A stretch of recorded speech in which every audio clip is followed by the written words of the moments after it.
Please subscribe to my channel. This is my sincere request to you, honey. I looked my father in the eye when he said I had to sign over my 5-bedroom house to my sister. The table went silent, expecting a fight. Instead, I smiled and said, "Don't worry. I took care of it."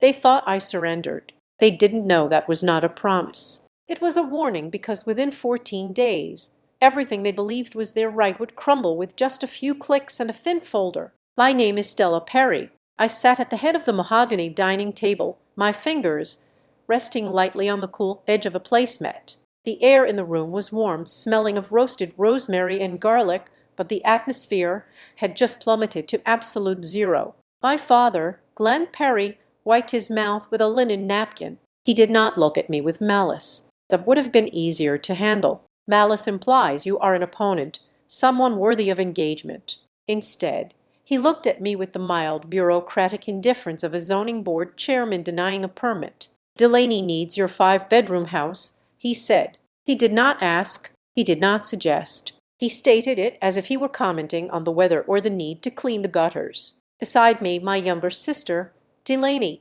didn't even look up from her phone. Her thumbs were flying across the screen, the backlight illuminating a face that was perfect, symmetrical, and entirely unbothered by the fact that our father was currently redistributing my property. Like a feudal lord, "It is just logical, Stellar," my father continued, pouring himself another glass of the Cabernet I had purchased yesterday. "You are one person. You are 34. You spend all your time at that clinic dealing with broken people. You come home, you sleep, you go back. What do you need 5 bedrooms for?" I watched the wine swirl in his glass. "I bought this house in Westbridge just outside of Raleigh 3 years ago. I bought it because I wanted roads. I wanted a place that was mine, a sanctuary where the hardwood floors didn't creak with the weight of someone else's expectations. I had invited them to stay temporarily when my father claimed his liquidity was tied up in investments and Delaney was between conceptual phases of her life. That was 14 months ago. Delaney has a vision," my father said, gesturing vaguely toward my sister. "She is building a brand, a legitimate enterprise." Delaney finally looked up, tossing her hair back. "It is not just a brand, Dad. It is a lifestyle platform, and this house, the lighting in the morning, is perfect for the Wake Up with Lainey segment. But the current layout is all wrong. If I take over the master suite and turn the living room into the main studio, I can finally monetize. I need the space to create. I need a studio environment." She turned to me, her eyes wide and devoid of irony. "Stellar, you understand, right? You are never here anyway. You could get a nice condo closer to the city, something low maintenance. This house is wasted on you. It is dead space. Dead space." I looked around the room. I looked at the crown molding I had paid extra for. I looked at the custom light fixtures I had spent 3 weekends selecting. I looked at the walls, painted a soft, calming gray that was supposed to help me decompress after 12-hour shifts at Harbor Line Recovery and Rehab, where I spent my days teaching stroke victims how to hold a spoon again. "It is for the family," my father said, his voice taking on that familiar heavy tone of moral superiority. "We have to maximize our resources. Your sister is at a critical juncture. She needs a launch pad. You are already established. You are fine. You can survive anywhere. Delaney needs this stability to secure her future." The sentence hung in the air. "You are the soil. She is the flower." I felt a sudden sharp clarity. It was not anger. Anger is hot. Anger burns fast and leaves you exhausted. This was something else. It was cold, hard, and permanent. It was the feeling of a glacier seething, a massive shift that happens deep underwater before the surface ever breaks. They were waiting for me to argue. They were waiting for me to say, "But I pay the mortgage," or "This is my name on the deed." They had prepared speeches for that. They had guilt trips loaded in the chamber, ready to fire, about how family supports family, about how I was selfish to hoard space I didn't use, about how Mom would have wanted us to share. I didn't give them the chance. I picked up my water glass, took a slow sip, and set it down without making a sound. I looked my father in the eye. "Don't worry," I said, my voice soft, smooth, and utterly agreeable. "I took care of it. The tension at the table evaporated instantly. My father let out a breath he had been holding, his shoulders dropping. He smiled, a benevolent king, pleased with his subjects' obedience. "Good," he said, nodding. "I knew you would see reason. Stella, I told Delaney, your sister is pragmatic. She understands legacy. We will call the lawyer next week to handle the transfer paperwork. Just a formality, really. I will manage the asset. Keep things simple for you." "Yeah, thanks, Stella," Delaney said, already typing again. "I'm going to need painters in here by the second week of January. This gray is depressing. I need warm tones. Peach fuzz is the color of the year. I took care of it," I repeated, the smile on my face not reaching my eyes. They heard surrender. They heard compliance. They didn't know that sentence was the most dangerous thing I had ever said to them. I finished my meal in silence, listening to them discuss which walls they would knock down. I listened to them carve up my life like it was a Thanksgiving turkey. When I was finished, I stood up, cleared my plate, and washed it. I didn't ask for help. I never did. "I am going to turn in," I said. "Double shift tomorrow. Rest up." My father said, magnanimous now that he had won. "You work too hard." I walked out of the dining room, down the hallway that I owned and up the stairs that I paid for. I passed the master bedroom, the one with the bay window, and the soaking tub where my father had been sleeping for over a year because his sciatica required the best mattress in the house. I passed the second largest bedroom, the one facing south for the best light, where Delaney slept, surrounded by ring lights and tripods. I walked to the end of the hall to the smallest guest room, the one intended for a child or a visiting cousin. This was where I slept in my own house. I closed the door and locked it. The click of the lock was the only sound in the room. I didn't go to bed. I went to the closet and knelt down. I pulled back a stack of sweaters I rarely wore and dragged out a small fireproof safe. I spun the dial left, right, left. The heavy door swung open. Inside lay the architecture of my life, the deed to the house at 412 Maple Drive, the original loan document signed in blue ink 3 years ago, my birth certificate, and at the bottom a manila envelope I had hidden away 6 years ago. I touched the edge of that envelope, a reminder of a secret I had kept to protect the very man downstairs who was currently planning to evict me. I didn't open the envelope yet. Not tonight. Tonight was about the immediate structure. I stood up and moved to the small desk in the corner. I opened my laptop. The screen glowed blue in the dark room, casting harsh shadows on my face. I logged into my primary bank account. The numbers filled the screen. I scrolled down, looking at the history. It was a hemorrhage of generosity. There was the mortgage payment deducted on the first of every month, $2,800. There was the utility bill for the entire house, $450 last month. Delaney left the lights on all night for ambience. There was the payment to my father's car insurance, $180. There was the payment to the credit card, ending in 5,590. Delaney's car. I had added it to my auto pay 2 years ago when she was crying about a collection agency calling her. It was supposed to be for 3 months. I had been paying the minimum balance plus interest for 24 months. I clicked on the details tab for that card. Last month's charges set for $300. Delta Airlines $400. Business expenses. She called them. I sat back in my chair, the hum of the computer fan the only sound in the room. For years, I had told myself this was love. This is what you do for family. You help. You lift. When you are the strong one, the capable one, you carry the load because you can. I told myself they appreciated it. I told myself they loved me for it. But as I stared at the transaction history, I realized the terrifying truth. They didn't hate me. Hate requires passion. Hate requires acknowledging the other person's existence. They didn't see me at all to them. I was not a person with dreams or fatigue or a need for sanctuary. I was infrastructure. I was the bridge they drove over to get to where they wanted to go.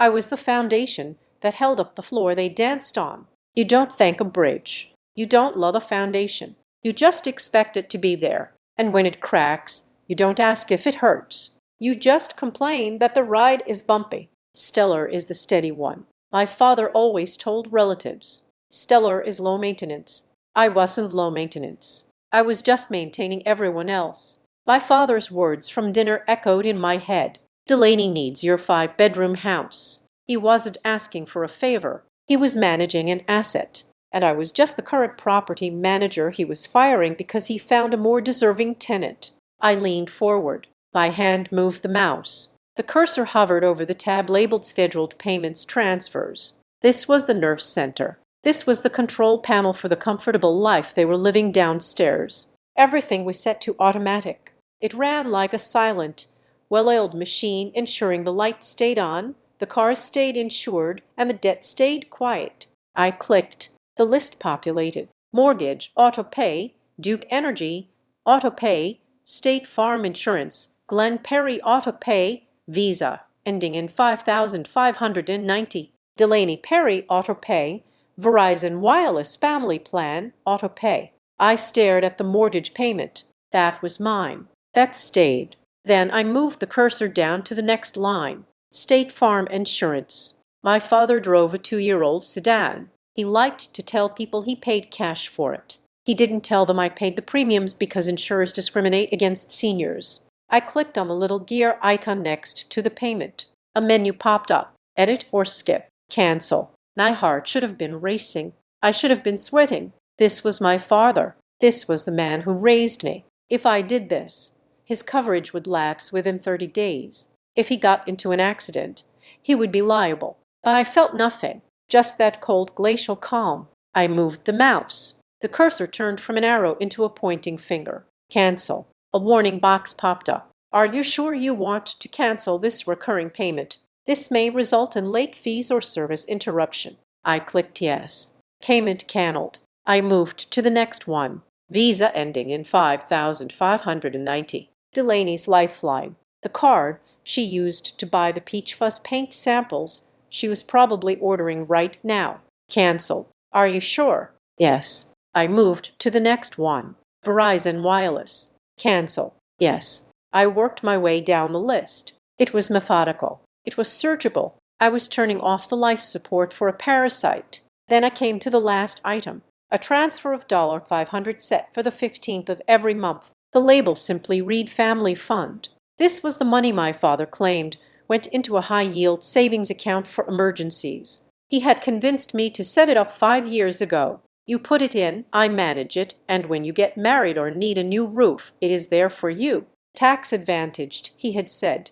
I knew deep down where that money actually went, but I had never touched it. I had let the lie stand because the lie kept the peace. I hovered over the cancel button. This was it. This was the severance. Once I clicked this, there was no going back to being the good daughter. There was no going back to the quiet dinners and the passive acceptance. This was a declaration of war. I thought about Delaney's voice. You can hire a condo. This house is wasted on you. I thought about my father's face. I will manage the asset. They wanted the house. They wanted to be the masters of this domain. Fine, but masters have to pay their own bills. I pressed down on the mouse. The plastic clicked under my finger. It was a small sound, barely audible in the quiet room, but to me it sounded like the throw of a heavy switch, cutting power to a city. Payment canceled. The screen refreshed. The list was empty, save for my mortgage. I sat there for a moment, watching the cursor blink.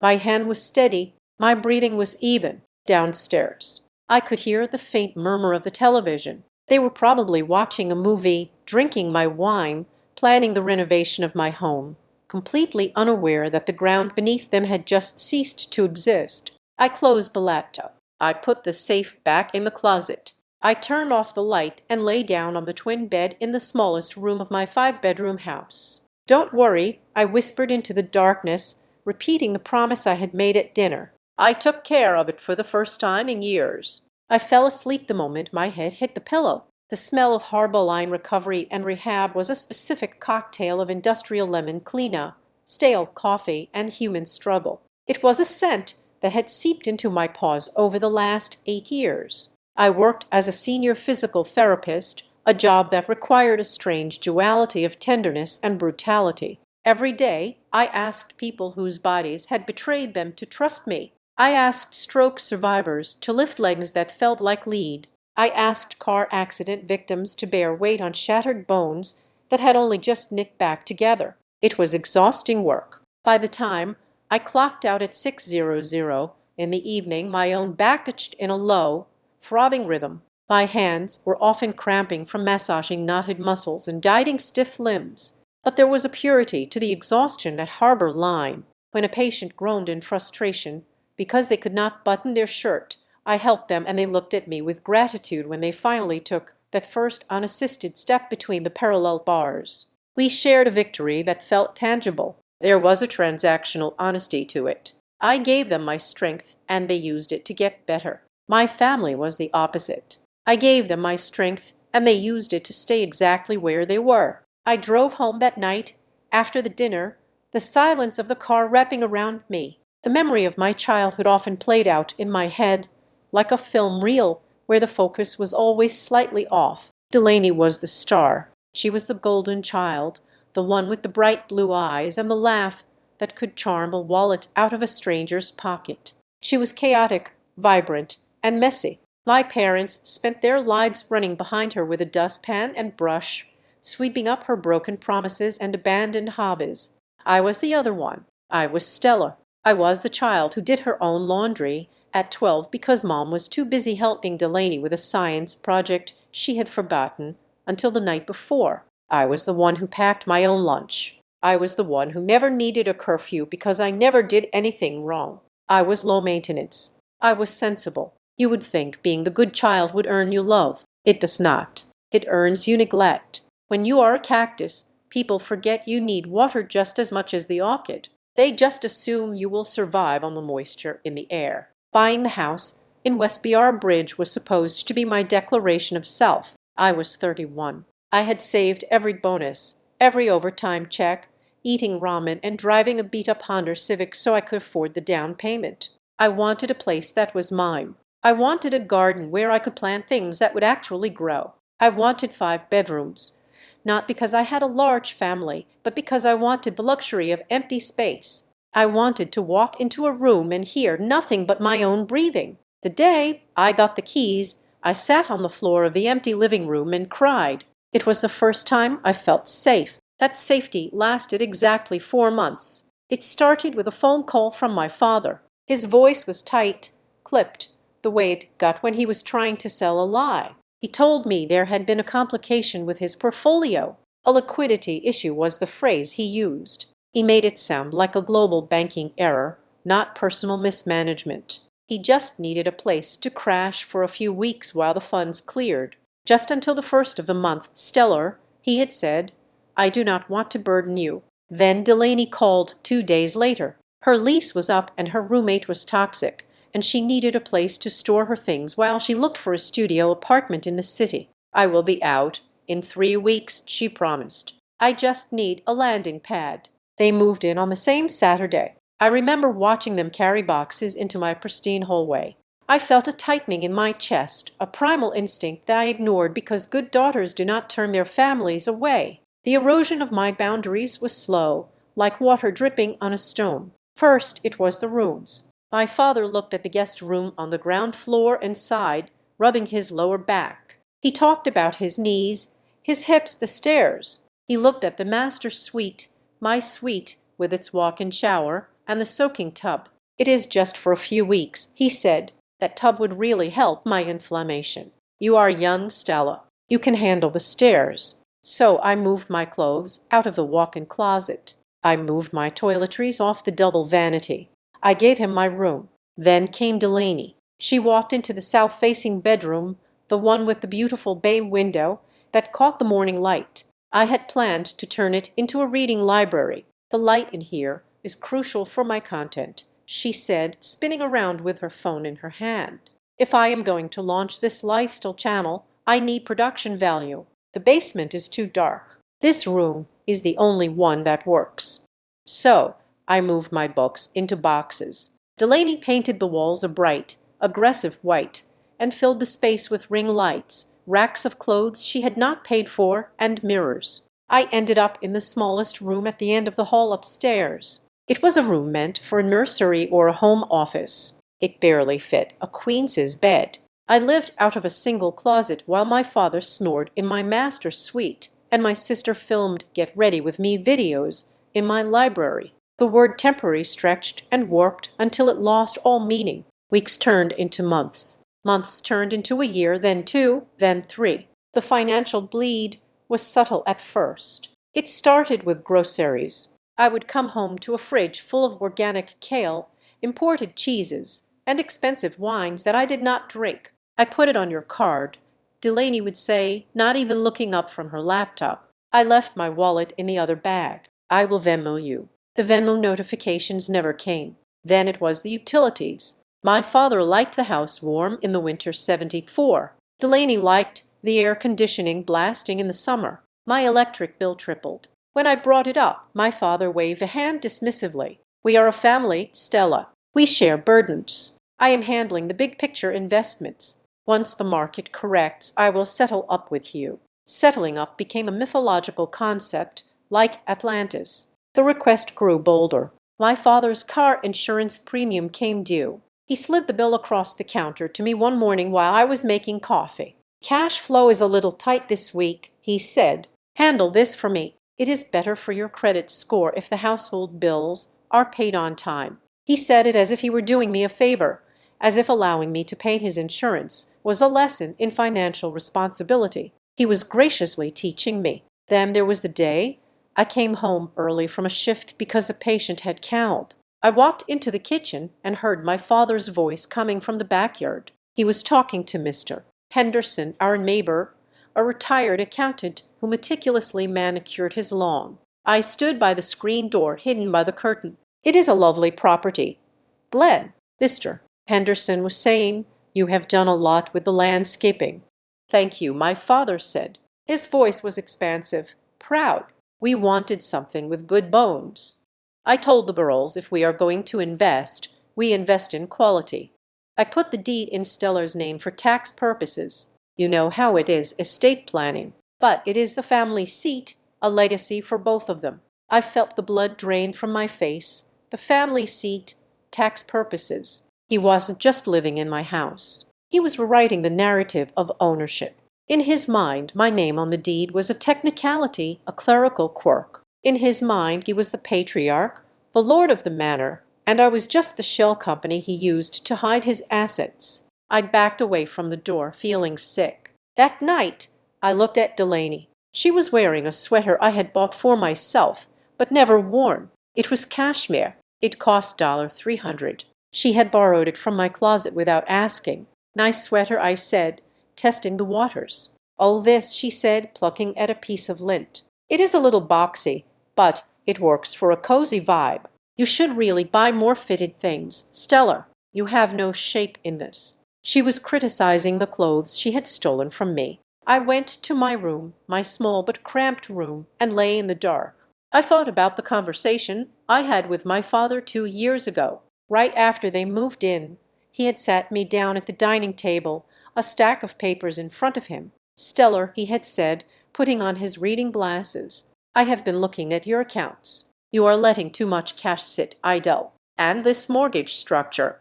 It is inefficient. He had pushed a document toward me. It was a power of attorney. You are a brilliant physical therapist. Honey, he said, but finance, that is a different beast. You just sign this, and I can manage the assets for you. I can leverage the equity in the house, invest it, and double your net worth in 5 years. You won't have to worry about a thing. You just go to work and let Dad handle the heavy lifting. I had refused. It was the one time I had said a hard no. I told him I preferred to keep my finances separate. He had looked at me with such disappointment, such pity, as if I were a child refusing to eat vegetables. You are stubborn, he had said, taking the papers back. Just like your mother, you are leaving money on the table. I realize now that he hadn't stopped trying to take control. He had just changed tactics. He couldn't get me to sign the power of attorney. So, he simply absorbed my life by osmosis. He took the house room by room. He took my income bill by bill. He took my authority conversation by conversation. I looked around the small bedroom. The walls were closing in. I had spent 8 years at Harbor Line teaching people how to stand on their own 2 feet. I taught them that pain was a signal, a warning that something was wrong. I had been ignoring my own signals for too long. I had always told myself I was supporting them. I told myself that because I was the strong one, it was my duty to carry them. But as I stared at the ceiling, tracing the shadow of the fan blade, I finally admitted the truth. There is a difference between support and exploitation. Support is a bridge you build to help someone cross a river. Exploitation is when they build a house on your back and complain that you are not standing still enough. I wasn't their safety net. I was their host, and they were feeding on me with a hunger that would never be satisfied.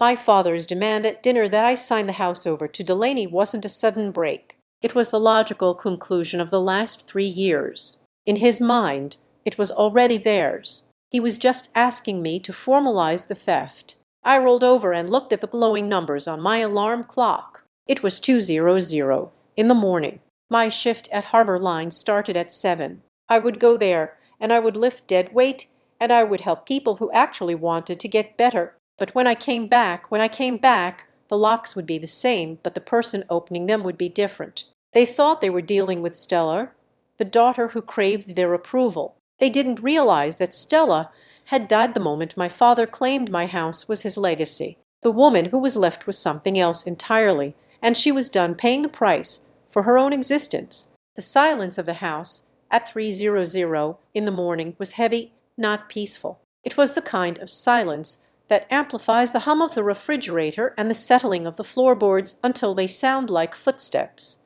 I sat at my desk, the glow of my laptop screen cutting a harsh rectangle into the darkness. I was not sleeping. I was dissecting the corpse of my financial life. If you have ever peeled back the wallpaper in an old house, you know the feeling. You expect to find plaster, maybe a crack or two. Instead, you find rot. You find mold that has been spreading in the dark, eating the structure from the inside out while the surface looked perfectly fine. That is what I was doing. I was peeling back the wallpaper. I had already canceled the automatic payments for the obvious things, the insurance, the phone, the known credit card. But the unease that had started at the dinner table had not dissipated. It had hardened into a cold, sharp knot in my stomach. I opened a fresh spreadsheet. I needed to see it all in one place. I needed to visualize the system my father had built around me. I typed out the headers: mortgage, utilities, insurance, groceries, miscellaneous. Then I started logging the transactions from the last 12 months.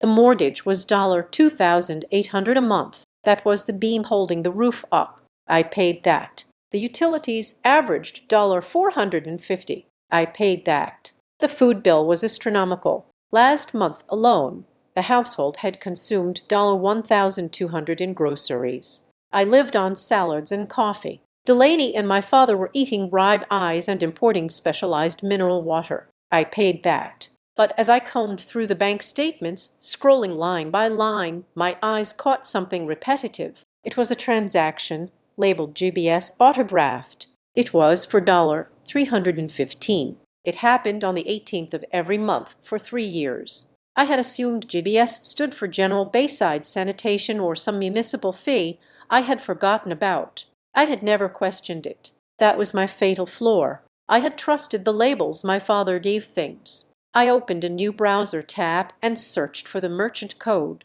It was not sanitation. It was Granite Bay Services, a holding company for a high-interest credit lender. I froze. I did not have a loan with Granite Bay. I went back to the statement. I traced the history. $315 every month for 36 months. That was over $11,000. I closed my eyes and let the memory surface. 3 years ago, the week they moved in, my father had come to me with a stack of mail. There is some setup fee for the new security system I installed, he had said, handing me a bill. I put it on an auto draft to save paperwork. It runs through a third-party processor. Just let it ride. Stellar. I will reimburse you from the family fund. The family fund. That was the myth that held this entire house of cards together. My mother passed away 10 years ago. She was a quiet woman, frugal, the kind who saved aluminum foil and washed Ziploc bags. After the funeral,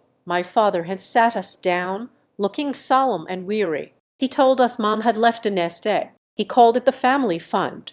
He said it was in a trust that he managed, designed to trickle out support when we needed it most. It is not for cars or vacations, he had said, his voice trembling with faux reverence. It is for the essentials to keep the Perry family safe. Whenever I paid a large bill for Delaney or covered my father's temporary cash flow issues, he would say, "Don't worry, the fund will sweep that back into your account at the end of the quarter."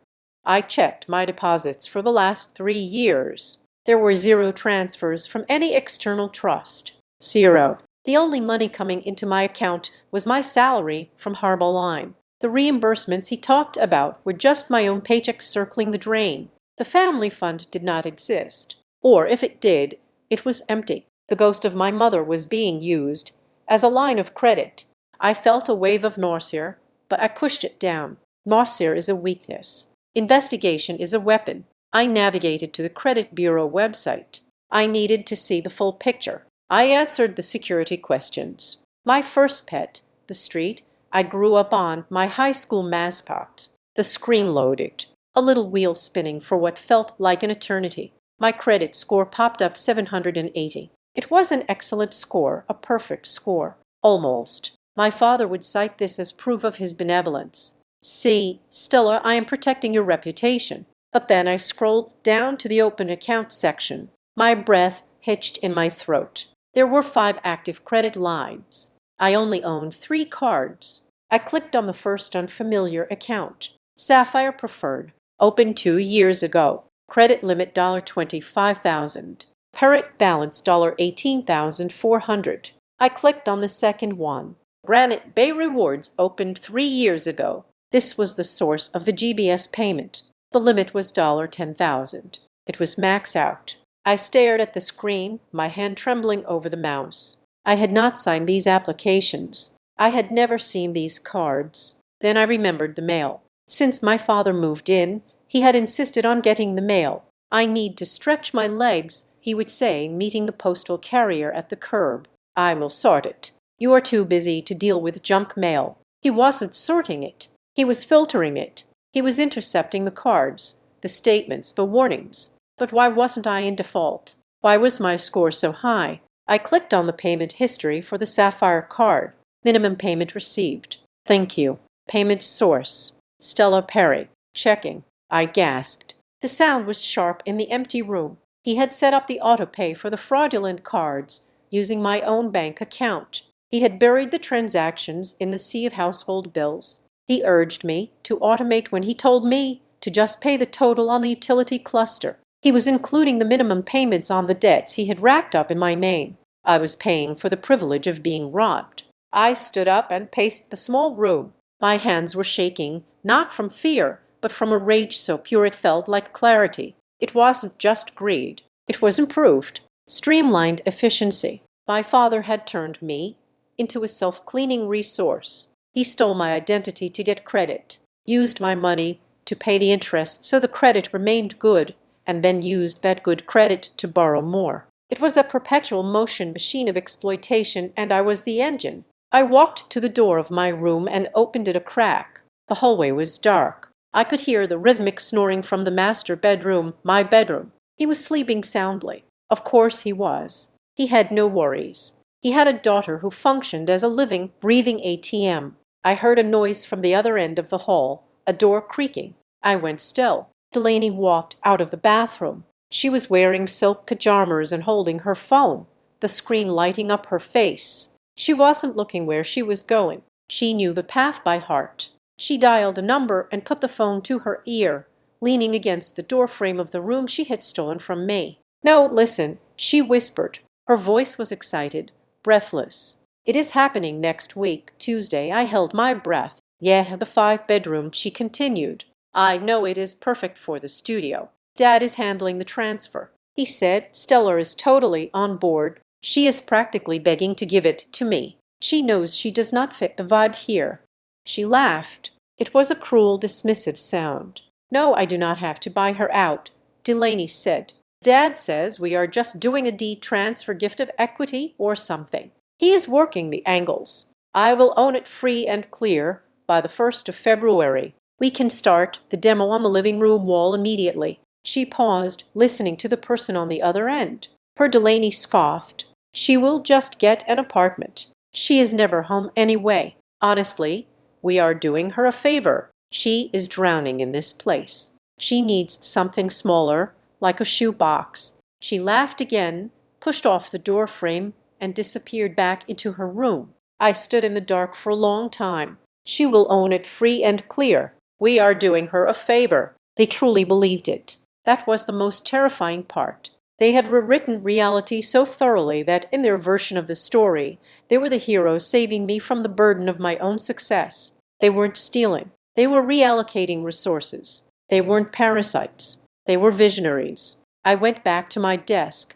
I didn't cry. I didn't scream. I didn't go down the hall and shake them awake. Instead, I opened a folder on my laptop and named it Evidence. I downloaded the bank statements. I downloaded the credit report. I took screenshots of the transaction histories. I found the emails where my father had generously offered to handle the bills. I traced the IP addresses of the login for the credit card accounts. They all originated from this house, from devices named Glenn's iPad and Laney's MacBook. The next morning, the kitchen was bright and cheerful. My father was brewing coffee, the smell of dark roast filling the air. He looked rested. "Paternal morning, honey," he said, pouring me a cup. "Sleep well." "Fine," I said. I took the cup. I didn't drink it.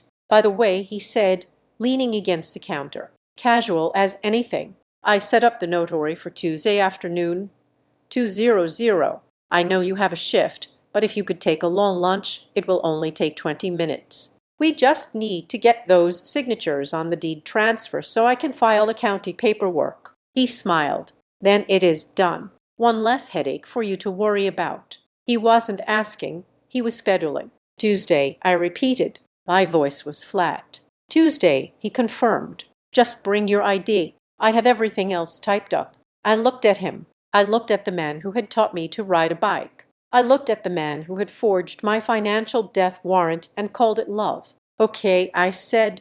"I will be there." He clapped his hands together. "Excellent. That is my girl. Always practical." He turned back to the stove to make eggs for Delaney. I walked out of the kitchen. I walked out of the house. I got into my car and drove to work. That I didn't go to the clinic immediately. I pulled into the parking lot of a frantic office supply store. I bought a fresh printer cartridge and 3 reams of paper. They wanted a signature. I would give them paper. I realized then that screaming at them would be useless. If I screamed, they would call me hysterical. They would tell the neighbors I was having a breakdown. They would gaslight me until I doubted my own name. No, you do not fight a system with emotion. You fight a system with bureaucracy. You fight it with records, with timestamps, with audits. My father thought I was a signing pen. He thought I was an instrument he could pick up and use to write his own fortune. He was right about one thing. I was going to write something, but it wasn't going to be a check. It was going to be an eviction notice, and I was going to write it in the language he feared most, the truth notarized and in triplicate. The deadline was not written on a calendar, but it hung in the air of my house like the smell of ozone before a lightning strike. New Year's week. That was the finish line my father had drawn in the sand. "We need to have the title transfer finalized before the first of the year," my father told me over breakfast on Wednesday. He did not look up from his tablet. "It is a tax thing. New fiscal year. Fresh start. I do not want this dragging into January." He spoke with the crisp authority of a CEO addressing a subordinate, not a father asking his daughter to give away a $500,000 asset. "The notary is ready," he continued, scrolling through a news feed. "Delaney is ready. We are just waiting on you to get your ducks in a row." I buttered my toast, the knife scraping loudly against the crust. "I am working on it," I said. "These things take time." "You do not have time," he snapped, his voice dropping an octave. He finally looked at me and his eyes were hard. "You are dragging your feet. Stella, I can feel it. Do not be difficult. This is for the family." The word family used to mean safety to me. Now it sounded like a threat. By Thursday, the invasion had moved from paperwork to physical reality. I came home from a 10-hour shift at Harbor Line, my feet aching to find a white van parked in my driveway. It blocked the garage, forcing me to park on the street. The The side of the van read luminous interiors, lighting, and design. I walked into the house and stopped dead in the foyer. There were men in my living room. Two of them, wearing coveralls, were standing on ladders, measuring the ceiling height. Delaney was standing in the center of the room, directing them with the sweeping gestures of a visionary director. "No, the track lighting needs to run parallel to the window," she was saying. "I need the shadows to fall behind me, not across my face, and we need to rip out these sconces. They are too suburban." Those sconces were hand-blown glass. I had bought them on a trip to Asheville 3 years ago. "Delaney," I said, my voice cutting through the noise. She turned, not startled, but annoyed. "Oh, hey, you are home early. Who are these people?" I asked, dropping my bag on the console table. "Lighting guys," she said, turning back to the workman. "Ignore her. She just lives here. Anyway, can we do a dimmer switch that connects to Alexa? I need voice control for the mood." "Delaney," I said louder this time, "you cannot remodel a house you do not own." She rolled her eyes and marched over to me, lowering her voice to a theatrical whisper. "God, Seller, do not embarrass me. These are professionals. I am just getting a quote. I need to be ready to roll the second the papers are signed. I have a launch date for the channel. My followers are expecting a studio reveal in January. You are putting holes in my ceiling," I said. "Our ceiling," she corrected. "Or it will be in like 5 days. Why are you being so petty? Dad said you were cool with this." "I never said I was cool with tearing out the fixtures," I said. My father emerged from the kitchen, wiping his hands on a dish towel. He had clearly been listening. He walked over and placed a heavy hand on my shoulder. It felt less like comfort and more like a restraint. "Stellar, relax," he said. "The girls are just planning. Let your sister dream. She has a vision. You should be proud of her ambition." "I am not stopping her ambition," I said, stepping out from under his hand. "I am stopping her from drilling into the drywall of a house that is legally mine." My father's face darkened. The benevolent patriarch mask slipped, revealing the bully underneath. "You are being selfish," he hissed.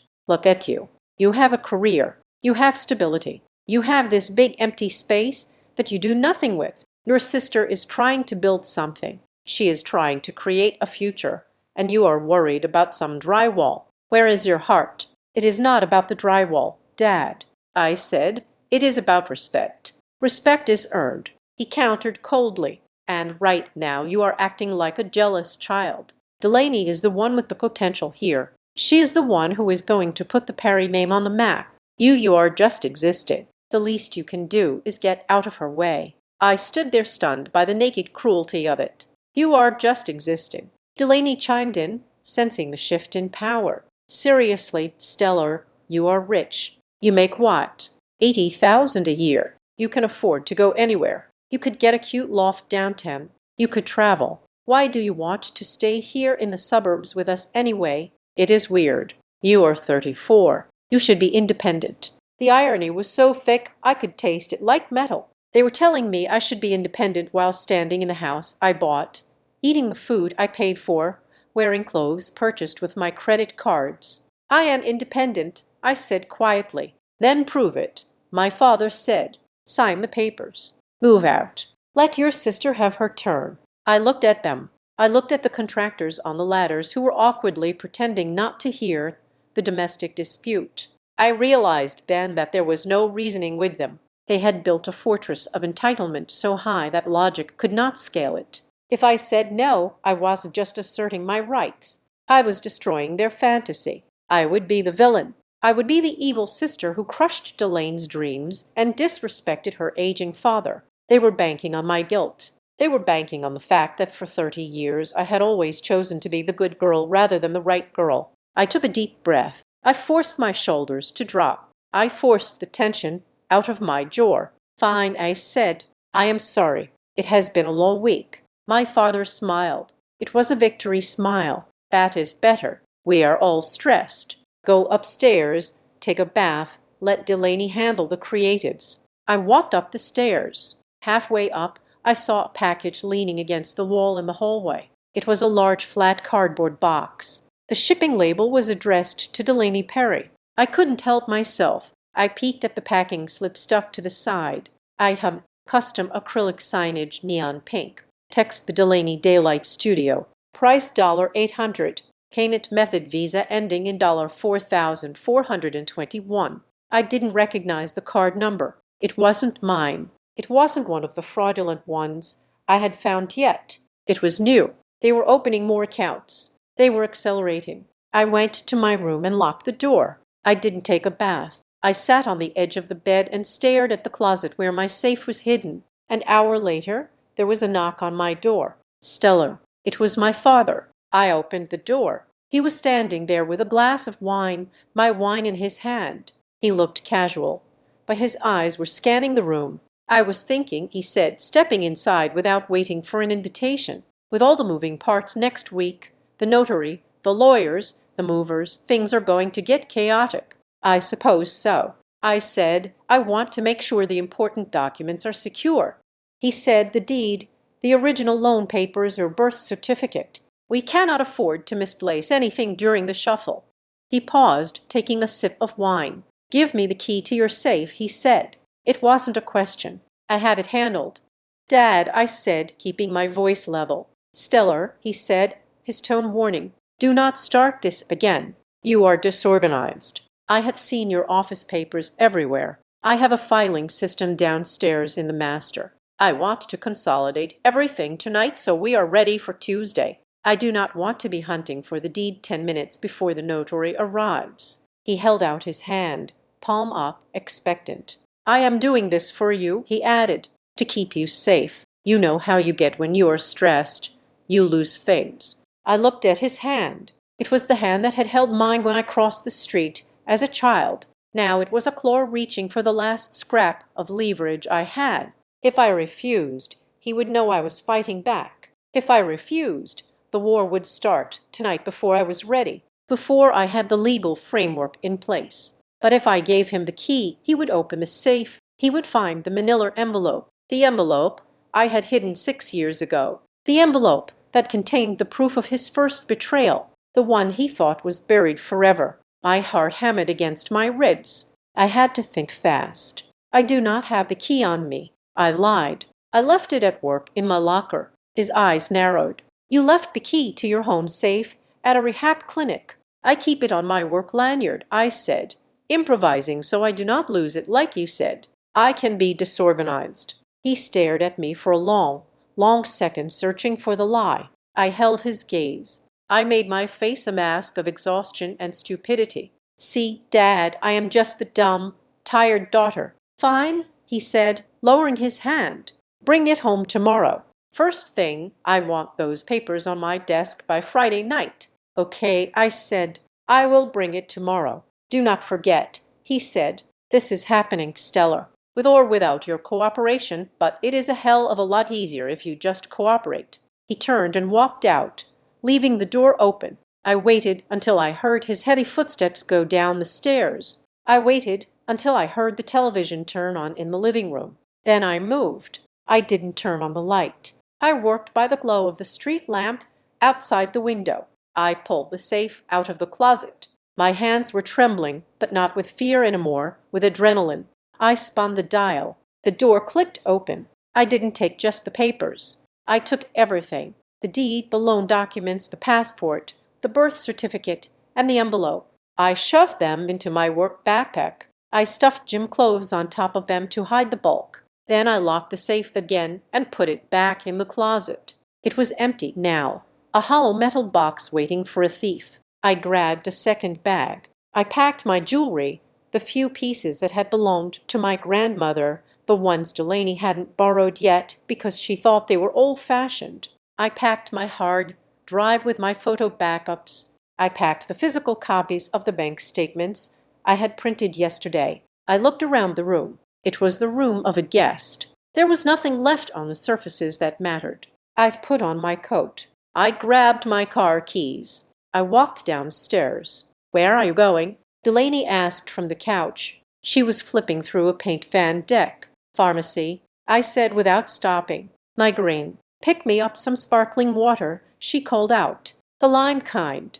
Sure, I said. I walked out the door into the cold December air. I drove 3 towns over. I didn't go to the pharmacy. I went to a 24-hour self-storage facility in an industrial park near the airport. It was a bleak concrete place surrounded by barbed wire, but to me it looked like a sanctuary. I rented the smallest unit they had, a 5x5 locker. I paid in cash. I walked down the fluorescent-lit hallway, the echo of my boots sharp on the concrete. I opened Unit 402. It was empty, smelling of dust and dry air. I placed my backpack and a bag of valuables in the center of the floor. I stood there for a moment, looking at them. My identity, my history, my ownership. It was all here now under a padlock only I controlled. I felt a strange lightness in my chest. For the first time in 3 years, my father did not know where my life was. He thought it was in a metal box in his guest room,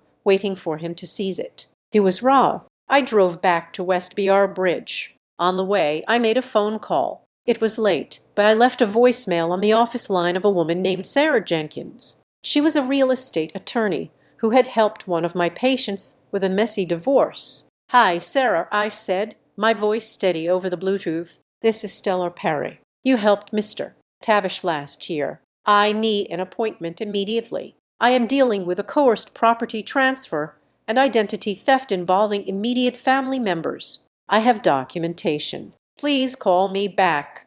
I pulled into my driveway. The white van was gone. The house was dark. Save for the blue light of the TV flickering in the living room, I walked inside with the empty sparkling water bottles I had bought at a gas station just to keep up the charade. I put them on the counter. "You took forever," Delaney muttered from the dark. "Did you get the lime?" "They were out," I said. "I got lemon." Jane H. She groaned. "You are useless." I smiled in the dark. A real genuine smile. "I know," I said. "I am sorry." I went upstairs to my room. I undressed and got into bed.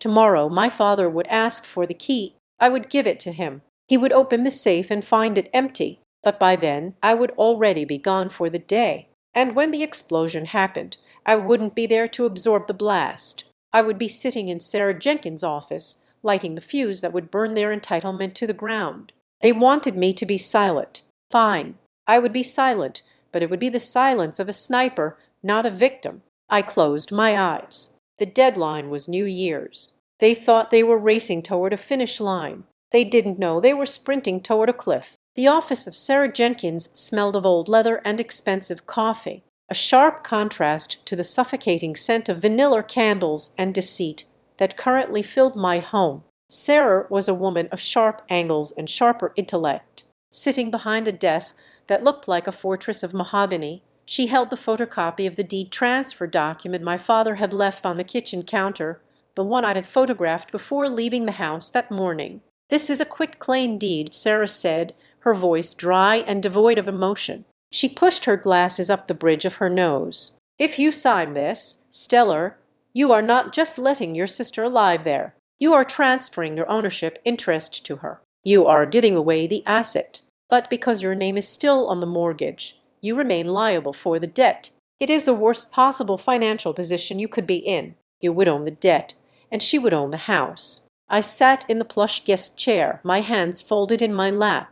"I know," I said. "I have no intention of signing it." Sarah leaned forward, her eyes narrowing. But we need to be clear about the alternative. If they are as desperate as you say, and if they have already opened accounts in your name, there is a risk they might try to sign it for you." "Forgery," I said. "Felony," she corrected. "If a signature appears on that document, that is not yours, and if that document is notarized and filed, we are moving from civil dispute to criminal fraud.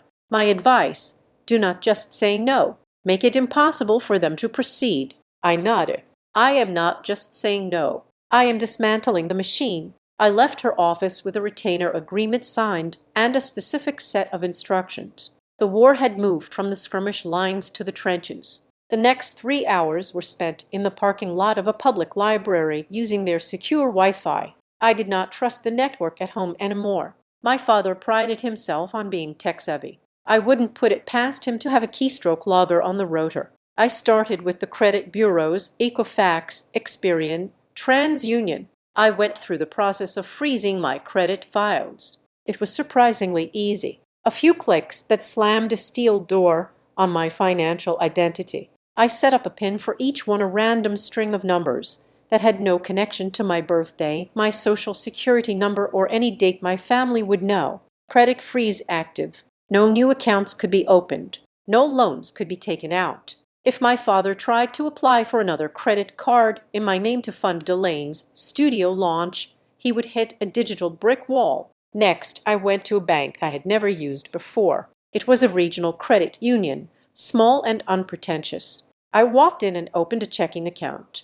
I deposited $2,000 cash I had withdrawn earlier from my main account. "Would you like to order checks?" the teller asked. "No," I said, "just a debit card. And I need to set up online banking with two-factor authentication linked to a new email address." I was rerouting the plumbing. My paycheck from Harbaugh was set to direct deposit into my old account at Chase. I logged into my employee portal at work and changed the destination. Starting next pay period, my money would flow into this new secret reservoir. The old account, the one my father had access to, the one he treated as the family fund, would soon run dry. I sat in my car afterwards, watching the traffic flow by. I felt like a ghost haunting my own life. I was severing ties one by one, cutting the invisible cords that bound me to them. It was lonely work, but it was necessary. That evening I returned to the house. The luminous interior's van was gone,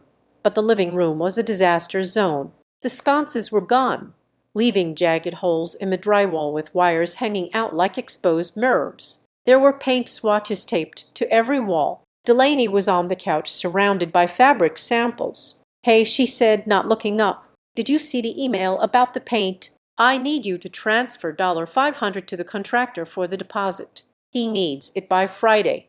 "I will look at it," I said. I walked past her up the stairs to my room. I locked the door. I took the backpack out of the closet, the one containing the physical files I had rescued from the safe. I sat on the floor and spread them out. I had printed the last 24 months of bank statements at the library. They lay before me like a map of a conquered territory. I took a red highlighter. I started at the beginning, January, 2 years ago. Duke Energy, $340. Red mark February, State Farm Insurance, $180. Red mark March Visa payment, $200. Red mark. I went line by line, month by month. The sound of the marker cap clicking on and off was a rhythmic ticking. I highlighted every single time I had paid for something that wasn't mine. The grocery bills that included expensive steaks, the emergency cash withdrawals my father made when he had my card, the gas station fill-ups for cars I did not drive. Then I reached the mysterious GBS payment, the one I had identified as Granite Bay Services. I had dug deeper. At the library, I had called their customer service line, pretending to be confused about a payment because I had the account number from the credit report and my own social security number. The automated system let me in. It was a personal loan taken out 3 years ago. The principal amount was $15,000. The purpose listed on the application: small business startup inventory. I looked at the date. 3 years ago was when Delaney had tried to start her bespoke candle company. She had made 50 candles, sold 3 to our aunt, and then abandoned the project because wax is messy. My father had taken out a $15,000 loan in my name to fund a candle hobby that lasted 2 weeks, and I had been paying off the interest for 3 years. I looked at the statement. The balance was still $14,000. I had paid over $11,000 in monthly installments, and I had barely touched the principal. I felt a cold burn in my chest. It wasn't just theft, it was waste. They were burning my labor, my hours standing on concrete floors helping patients walk, my sweat and my stress. And they were turning it into ash. I stared at the red C on the papers. If I added it all up, the mortgage they didn't pay, the utilities, the insurance, the loans, the credit cards, the number was astronomical. It was the price of a luxury car. It was the price of a down payment on a second home. I could have walked downstairs right then. I could have thrown the papers in my father's face. I could have screamed that I knew about the candle loan, about the credit cards, about the lines. But I stopped myself. If I screamed now, they would scramble. My father would come up with a story. He would say it was a misunderstanding, a clerical error, a surprise investment he was planning to tell me about. He would gaslight me. He would use my anger to paint me as unstable. Delaney would cry and say I was ruining her creative process. No, anger is a flare. It burns bright and dies out. Revenge is a slow-setting concrete. I wanted them to feel the consequences, not the noise of an argument, but the silent crushing weight of reality. I wanted them to reach for a lifeline and find nothing but air. I gathered the papers. I scanned them all into a PDF file using my phone. I named the file the Perry Audit. I opened my email. I composed a new message addressed to myself. I attached the Perry Audit. I attached the screenshots of the text messages where my father demanded the key to the safe. I attached the photos of the holes in the wall. I hit send. The evidence was now in the cloud. It was replicated. It was safe. The next day, Thursday, I took a long lunch break. I didn't go to the notary. I went to an apartment complex called Creekview. It was 20 minutes away from West VR Bridge. It was not a luxury complex. It was a series of brick buildings from the 90s, solid and unassuming. I met the leasing agent, a cheerful woman named Brenda. We have a one-bedroom on the second floor. She said, 700 square feet. It is small, but it faces the woods. I walked into the apartment. It smelled of fresh paint and carpet shampoo. The living room was a tiny square. The kitchen was a galley with basic white appliances. There was no bay window. There were no crown moldings. It was the most beautiful thing I had ever seen. I will take it, I said. We need to run a credit check, Brenda warned. Go ahead, I said. I unthawed my file for 24 hours just for this. I signed the lease. I paid the deposit with a cashier's check from my new bank account. I got the key. It was a single silver key. It felt heavy in my hand, heavy with promise. I spent the next 2 evenings moving in secret. I didn't take furniture. I couldn't risk the noise. I took clothes. I took my documents. I took the small things that mattered. My favorite mug, a framed photo of my mother that Delaney hadn't claimed, my nursing certification. I brought them to the new apartment in laundry bags, pretending I was taking clothes to the dry cleaner. My father didn't notice. He was too busy calling the notary to confirm the appointment for Tuesday. Tuesday at 2, he reminded me. Friday night. Do not be late, Stella. This is the start of a new chapter. I know, I said. I will be ready. Sunday night arrived, the night before the beginning of the end. The house was quiet. My father and Delaney had gone out to celebrate pre-closing, drinking champagne on my dime at a local bistro. They had left the lights on. They had left the heating blasting. I sat at my desk in the guest room. I opened my laptop. I logged into the old bank account one last time. The balance was low, but there was enough to cover the mortgage payment that had just cleared. That was important. I would never default on the mortgage. The house was my asset. I would protect the asset. But the rest, I clicked on the Scheduled Payments tab.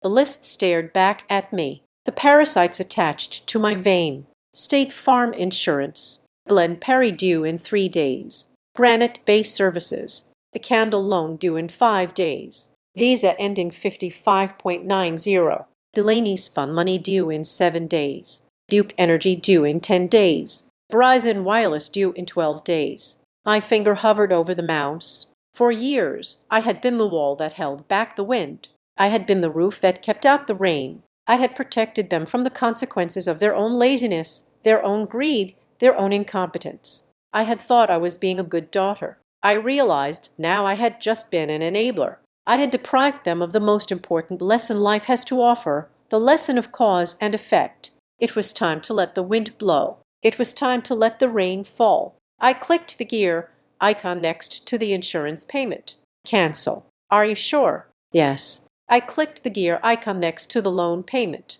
Cancel. Are you sure? This may impact your credit rating. Yes. I had already disputed the account as fraudulent with the credit bureaus earlier that day. The block was in place. I clicked the gear icon next to the credit card.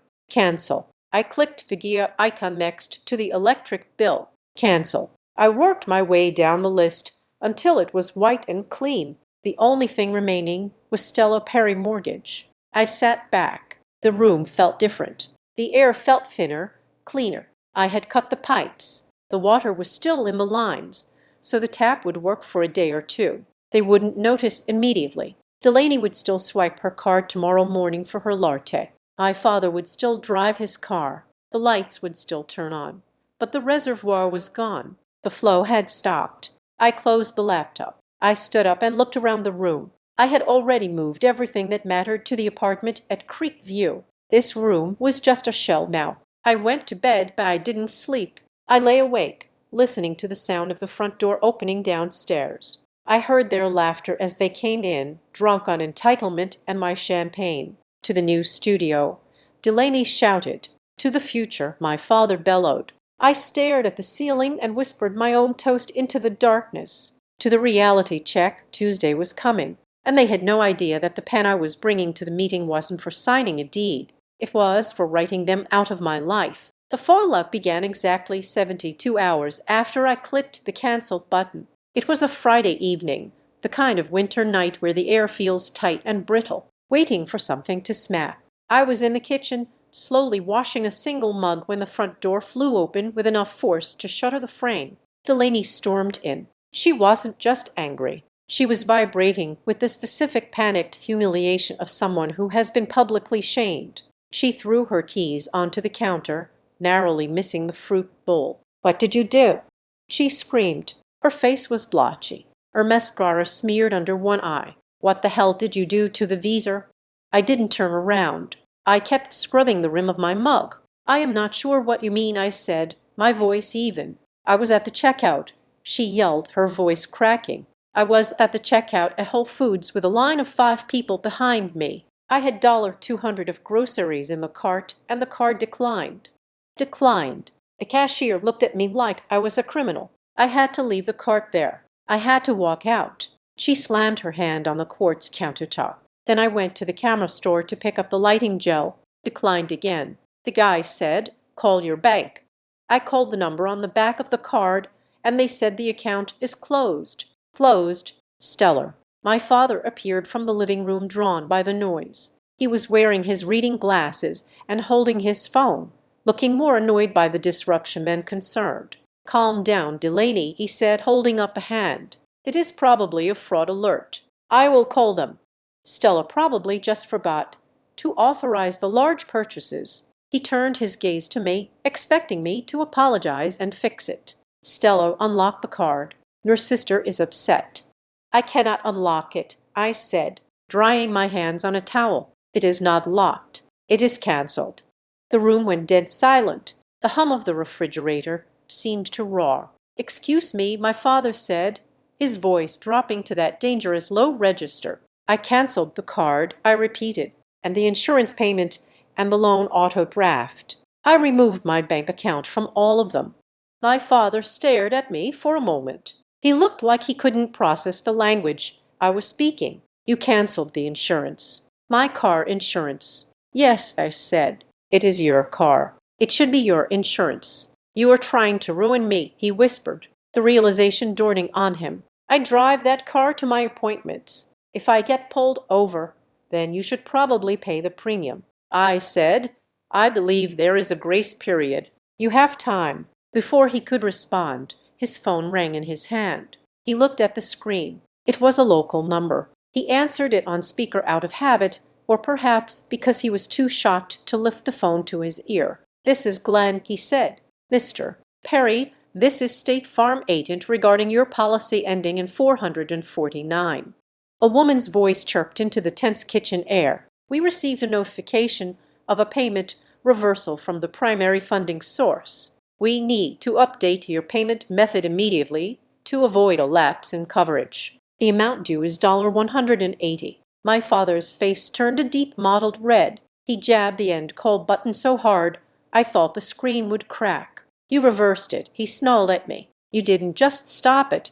You took the money back." "I disputed the unauthorized charges," I said calmly, "because I did not authorize them." "I am your father," he roared. The explosion had finally arrived. "I authorized them. I am the head of this family. You are not the head of my bank account," I said. Delaney was scrolling frantically on her phone. "Oh my God, She gasped. The Wi-Fi bell. I just got an email. Action required, payment failure. Stella, if the internet goes down, I cannot upload the teaser trailer. I'd have a schedule. I have sponsors. Then pay the bill, I said. It is $80 a month. You spend that on lunch. I don't have $80, she screamed. I invested everything into the studio branding. You are supposed to handle the overhead.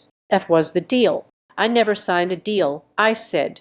You are sabotage personified. Delaney threw her hands up. You are doing this on purpose. You are jealous because I am about to make it big, and you are just a miserable nurse who washes old people. Physical therapist. I corrected automatically. And yes, I am doing it on purpose. I am stopping the theft. My father stepped toward me. He was a large man, and for the first time in my adult life, he used his size to intimidate me. He loomed over me, his face inches from mine. You turn those payments back on, he commanded. Right now. You sit down at that computer and you fix this mess before I lose my patience. No, I said. He grabbed my arm. His grip was tight, painful. You listen to me, you ungrateful little. I pulled my arm back. I didn't flinch. I looked at his hand, then at his eyes. Get out of my way, I said. He stepped back, not because he was afraid of me physically, but because he saw something in my eyes he hadn't seen before, a complete absence of fear. He turned and marched to the wall phone, the landline I still paid for because he refused to use a cell phone for official business. He snatched the receiver off the cradle. I am calling the police. He spat. This is elder abuse. You are financially abusing a senior citizen. You are endangering my welfare by cutting off my transport and my medical access. Let's see how your licensing board likes a police report on your record. Delaney looked at him, eyes wide. Dad, wait. No, he shouted.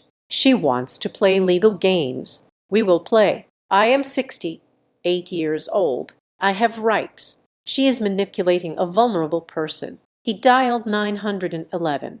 I stood there and watched him. I didn't lunge for the phone. I didn't beg. I leaned against the counter and crossed my arms. Go ahead, I said. Tell them to come to 412 Maple Drive. I will wait. He spoke into the receiver, his voice transforming instantly into the shaky, terrified rasp of a victim. Yes, please help. My daughter has cut off my heat. She is threatening me. I am afraid. Yes, please hurry. He hung up and looked at me with a smirk that was pure malice. They are 5 minutes away. You better start apologizing. Stellar, maybe I will tell them it was a misunderstanding if you transfer $5,000 to my account right now. I will save my breath for the officers, I said.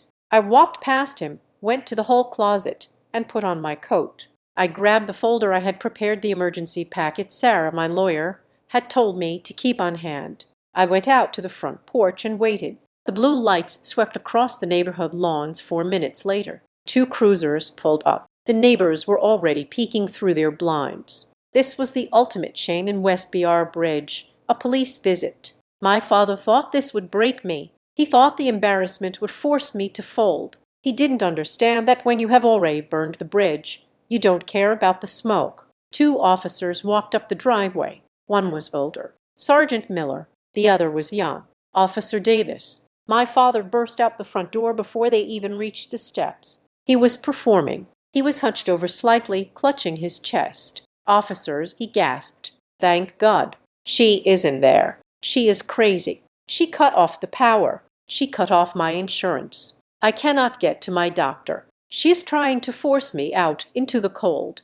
Sergeant Miller looked at me. I was standing calmly on the top step, holding my folder. Man, Miller asked, is this your father? Yes, I said. This is Glenn Perry. Is he in immediate danger? Miller asked. Did you cut off the power to the home?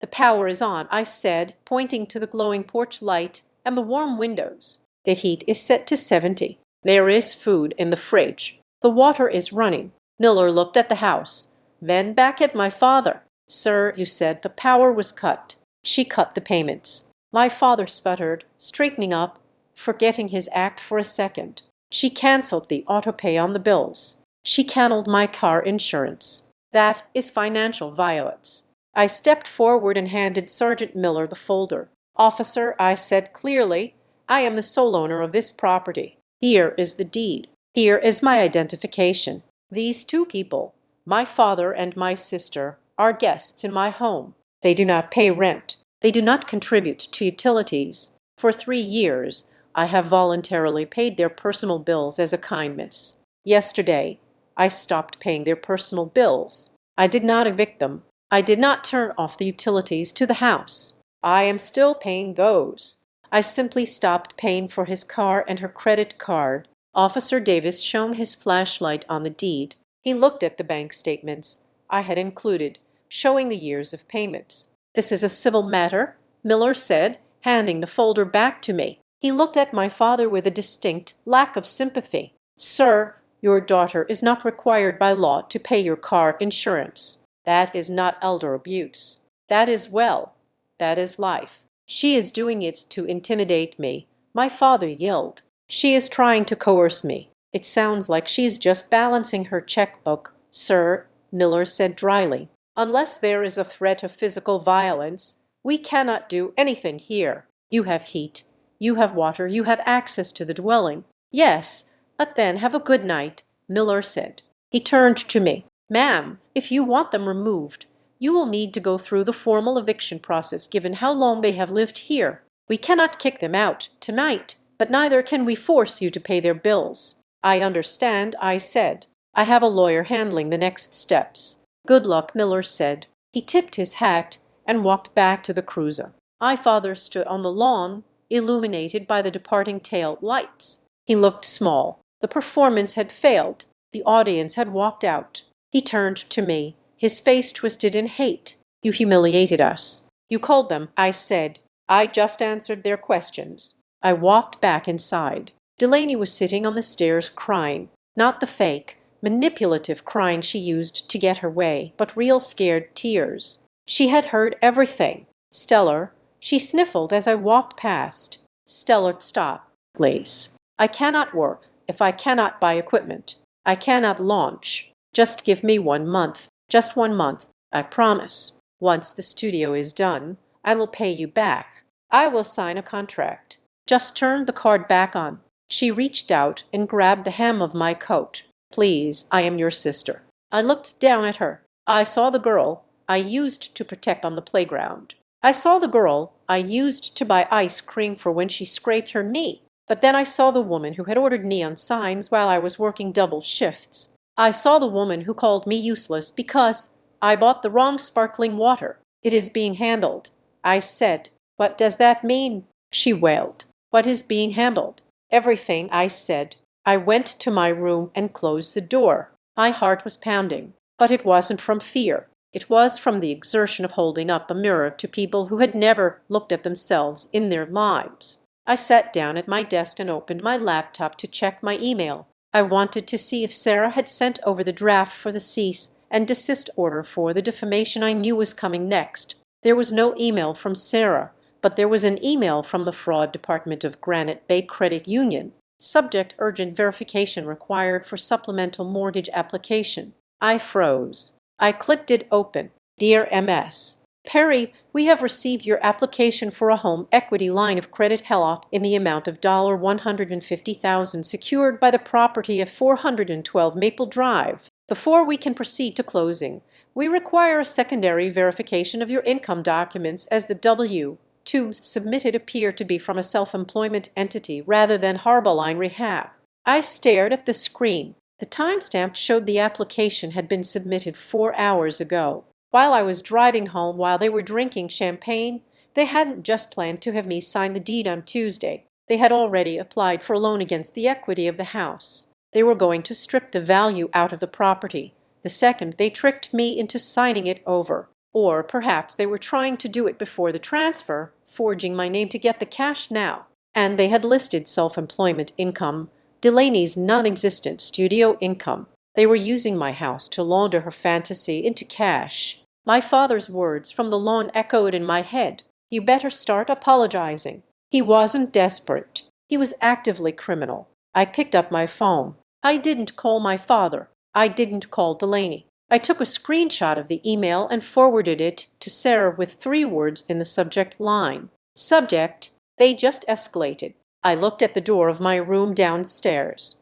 I could hear them arguing, their voices low and frantic. They were trying to figure out how to fix the cracks in the dam. They didn't know the water had already washed away the foundation. I wasn't just going to stop them. I was going to catch them. Tuesday wasn't going to be a meeting. It was going to be a trap. The call that changed everything from a family dispute into a felony investigation came at 9:00 on Monday morning. I was sitting in my car in the parking lot of Harbor Line, preparing to walk in for my shift when my phone buzzed with a number I didn't recognize. The caller ID simply said, Granite Bay Credit Union Fraud Prevention. I answered on the first ring. "This is Stellar Perry," I said. "MS. Perry, Mrs. Marcus Vance from the Risk Assessment Department at Granite Bay." The voice on the other end was clipped, professional and urgent. "We are reviewing a priority application for a home equity line of credit secured by the property at 412 Maple Drive. We have a few discrepancies regarding the signatures on the promissory note that was uploaded to our portal last night." My blood ran cold. I gripped the steering wheel. I did not apply for a home equity line of credit. "Mr. Lance." There was a pause on the line, the sound of typing. "I see," Vance said, his tone shifting from bureaucratic to alert. "We have an application here submitted electronically at 7:00 p.m. on Sunday. It lists a Glenn Perry as the primary applicant and you, Seller Perry, as the co-signer and collateral owner. It includes a digital scan of a power of attorney document allegedly signed by you granting Mr. Perry the authority to encumber the property, a power of attorney."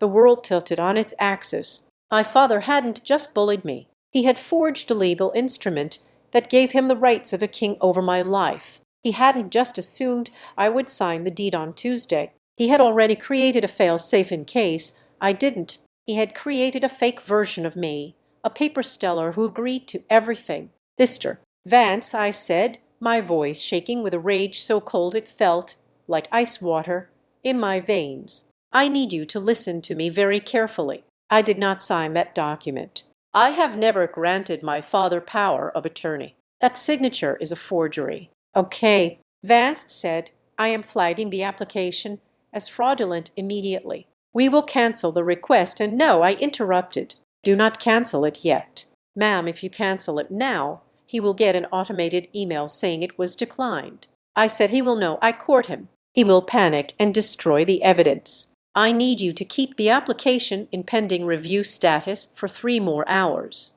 MS. Perry, I cannot knowingly process a fraudulent loan. Vance argued.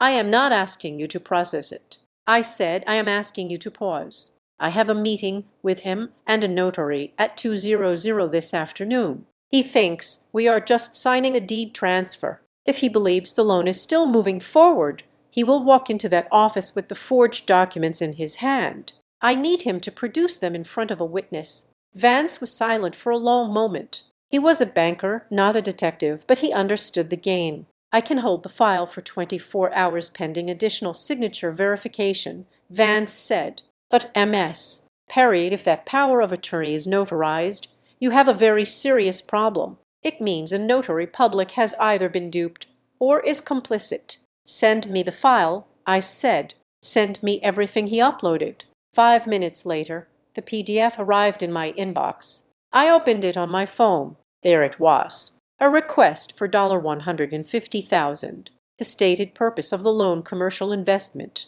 Luminous Interiors LLC. I scrolled down to the breakdown. $100,000 was designated for studio construction and equipment. $50,000 was designated for management fees payable to Glenn Perry. They were not just kicking me out. They were stripping the house to the studs financially. They were going to take the equity I had built over 3 years of double shifts and pour it into Delaine's vanity project and my father's pocket. And because my name was on the deed, I would be the one left paying back the loan when Delaney got bored and the studio failed. I scrolled to the bottom. There was my name, Stellar Perry. The signature was loopy, slanted to the left. It looked like the signature on my high school report cards. It looked like the way my father thought I signed my name, but I signed with a sharp, jagged slant to the right. I forwarded the document to Sarah, my lawyer. Then I called in sick to work. I wasn't going to save patients today. I was going to save myself. I drove to the location my father had texted me. It wasn't a law office. It was a pack and ship store in a strip mall that offered mobile notary services. It was cheap, quick, and anonymous. Exactly the kind of place you go when you don't want too many questions asked. I arrived at 1:00, a full hour early. I parked my car at the far end of the lot, facing the entrance. I reclined my seat and waited. At 1:45, my father's car pulled in. I watched them get out. It was sickening to watch their confidence. My father was wearing a suit jacket over his jeans, trying to look the part of the successful investor. Delaney was wearing a beige trench coat and sunglasses, looking like she was dodging paparazzi. They were laughing. My father patted Delaney on the back as they walked toward the door. They looked like two people who had just won the lottery. They had no idea the ticket was fake. I let them go inside. I gave them 5 minutes, enough time to get comfortable, enough time to put the papers on the counter. I sat up, checked my reflection in the rear-view mirror, and put on my sunglasses. I walked across the parking lot. When I entered the store, the bell above the door chimed. The notary counter was at the back. A woman with frizzy hair and a name tag that read Brenda was standing there, a stamp in her hand. My father had a stack of documents spread out on the glass counter. Delaney was leaning against a stack of shipping boxes, checking her makeup in a compact. So my daughter couldn't make it in person, my father was saying, his voice smooth and practiced. She's a nurse, works impossible hours, but we have this power of attorney she signed last week specifically for this transaction. It allows me to execute the quitclaim deed on her behalf. He was sliding a paper toward Brenda. I see, Brenda said, squinting at the document.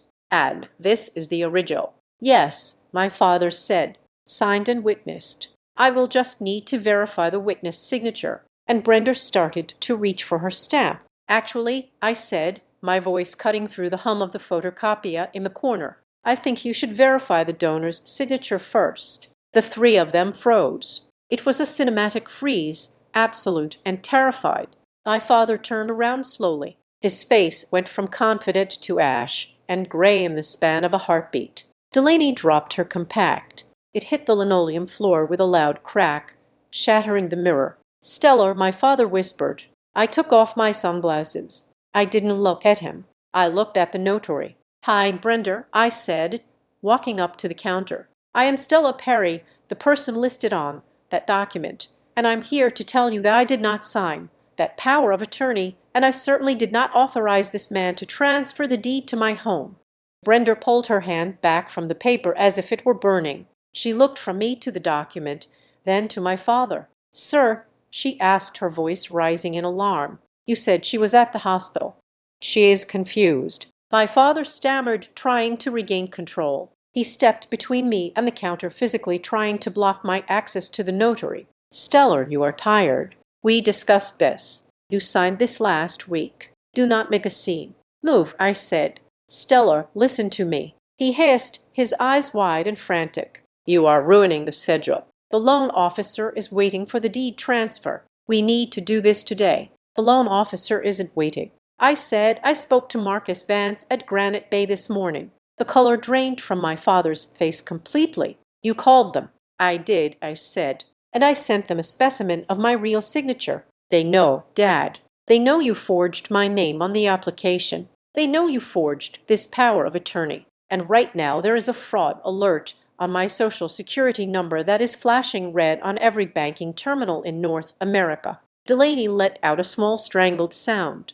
Dad, what does she mean? Is the money coming? Shut up, Delaney. My father snapped. He turned back to me, and the mask fell off. There was no more benevolent father. There was only a cornered animal. You ungrateful little witch. He snarled.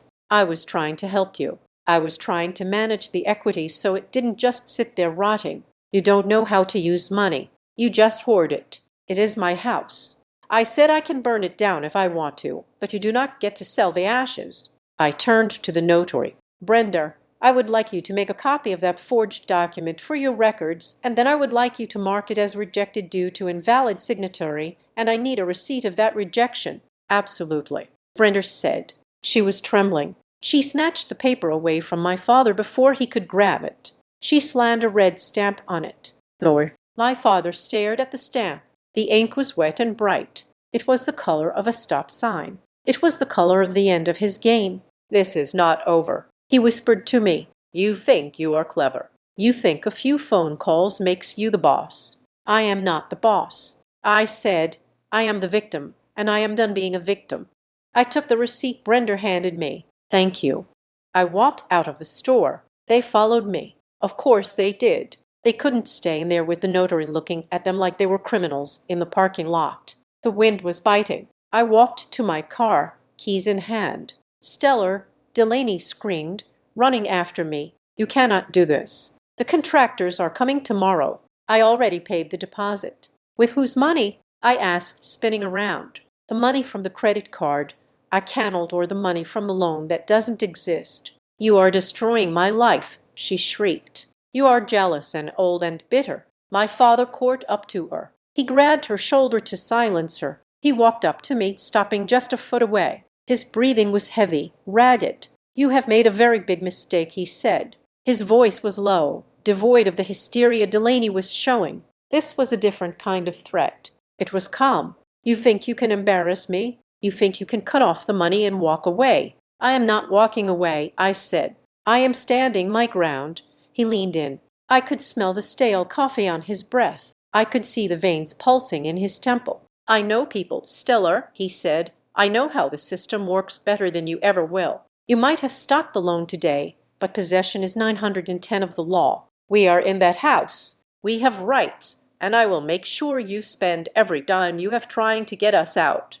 He paused, a cruel smile touching his lips. "And as for your credit," he laughed softly, "you think freezing it is enough. I have your social security number memorized. I have your mother's maiden name. I have your birth certificate. I will open accounts in states you have never even visited. I will bury you in so much paperwork and debt that you will never own anything again. I will make you radioactive." It was a chilling promise. It was the threat of a scorched earth war. He wasn't just going to fight for the house. He was going to try to erase my existence. I looked at him. I looked at the man I had spent 34 years trying to please. "You can try," I said. I opened my car door. "But, Dad," I added, looking back at him one last time, "you forgot one thing." "What?" He sneered. "You committed fraud across state lines." I said, "Granite Bay is a federal credit union. That makes it a federal crime. I don't need to sue you. I just need to hand the file to the FBI." I got in the car and locked the door. Through the window, I saw his face go slack. The confidence vanished. The thread evaporated. For the first time, he looked truly deeply afraid. I started the engine and drove away, leaving them standing in the parking lot of a strip mall, watching their empire of lies turn into dust in the winter wind. The silence I had sought in my new apartment was short-lived. It was broken not by the noise of my physical surroundings, but by the digital shrieking of my extended family. By Wednesday morning, the narrative had been spun, polished, and distributed. My phone, which I had kept on silent, began to vibrate with the relentless persistence of a jackhammer. It started with Aunt Linda, my father's older sister. Linda lived in Florida and hadn't visited us in 5 years. Yet, she felt qualified to adjudicate the moral standing of my household. Her text message was a wall of blue bubbles. "Stella, I just got off the phone with your father. I am shaking. I cannot believe you would throw your own flesh and blood out on the street in the middle of winter. He said you cut off his heart medication access. He said you are having a mental break. Please, honey, let us help you. You cannot keep the house just for yourself. It is sinful to be that greedy." I didn't reply. Then came the cousins. A flurry of messages asking if everything was okay with a tone that suggested they already knew it wasn't. But the real battlefield was Instagram. I created a burner account, a faceless profile with 0 followers just to monitor the damage. I navigated to Delaine's page. She had posted a black and white photo of herself looking out a window. a single perfectly lit tear tracking down her cheek. The caption read, "Sometimes the people who are supposed to protect you are the ones who hold you back." Being chased out of my creative sanctuary by toxic jealousy. Just when I was about to launch, the rug gets pulled. I am homeless, guys. Literally homeless because some people value assets over family. Betrayal. Toxic family rising above. The comments were a cesspool of sympathy. OMG, stay strong, babe.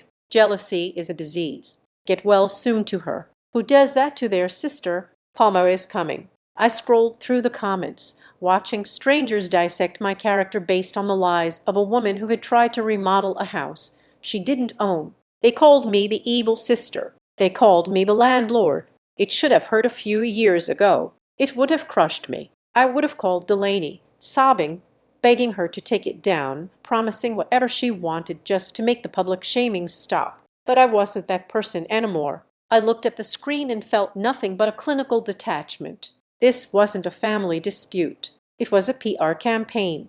And like any campaign, it could be dismantled with facts. I called Sarah Jenkins. "They are escalating," I said as soon as she picked up. "I see it." Sarah said, "My paralegal sent me the screenshots of your sister's story, and your father has been calling my office since 8 this morning, threatening to report me to the Bar Association for conspiring to defraud him. I want to send the letter," I said. "The cease and desist, the scorched earth version," I said.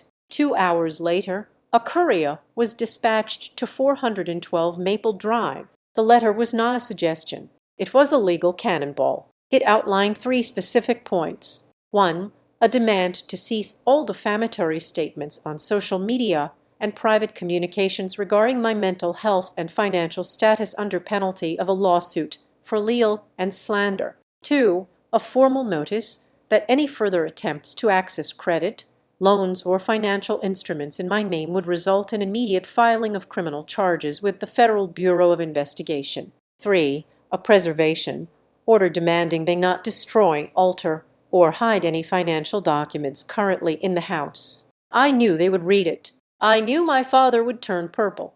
I knew Delaney would scream, but I needed to be sure of my own ground. I needed to understand the root of this madness. I sat on the floor of my new empty living room. The afternoon sun cut across the beige carpet. I pulled the backpack toward me, the one I had smuggled out of the house. I bypassed the deed. I bypassed the recent bank statements. I reached for the bottom of the bag for the manila envelope I had mentioned to no one for 6 years. The edges were soft and worn. I had sealed it with tape back then as if to contain the radiation inside. I peeled the tape back. Inside was a stack of papers from the Internal Revenue Service and a collection agency called Titan Recovery. 6 years ago, my father had come to me in a panic. He was sweating, pacing my small apartment kitchen. He told me there had been a misunderstanding with his taxes from a business venture that went south. He said the IRS was threatening to place a lien on everything.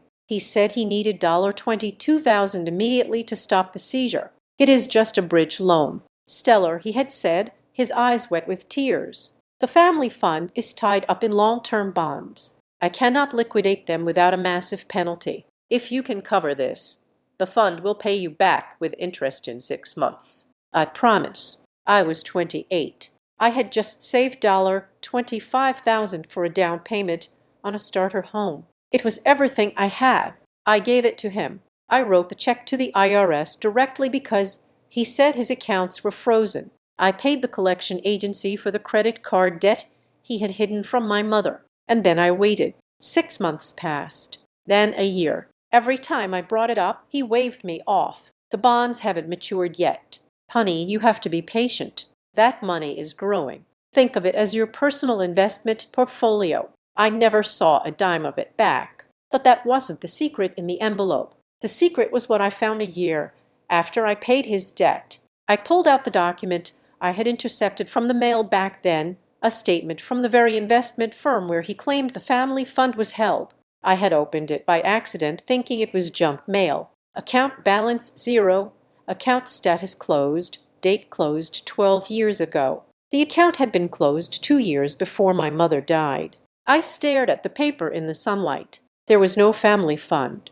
There never had been. Not when I paid his tax bill. Not when he moved into my house. Not when he promised to manage my assets. The realization I had back then was so painful. I had shoved it into this envelope and buried it. I couldn't face it. I couldn't face the fact that my father wasn't just bad with money. He was a liar. A pathological liar who used the ghost of my mother's legacy to manipulate me. But looking at it now, I saw something else. I saw the architecture of his ego. My father walked around with his chest puffed out, lecturing me on finance, criticizing my spending, acting like the patriarch who provided for his flock. He believed it. He truly believed he was the provider. Why? Because I had never let him fail. When he had the tax lien, I paid it. I didn't let him hit rock bottom.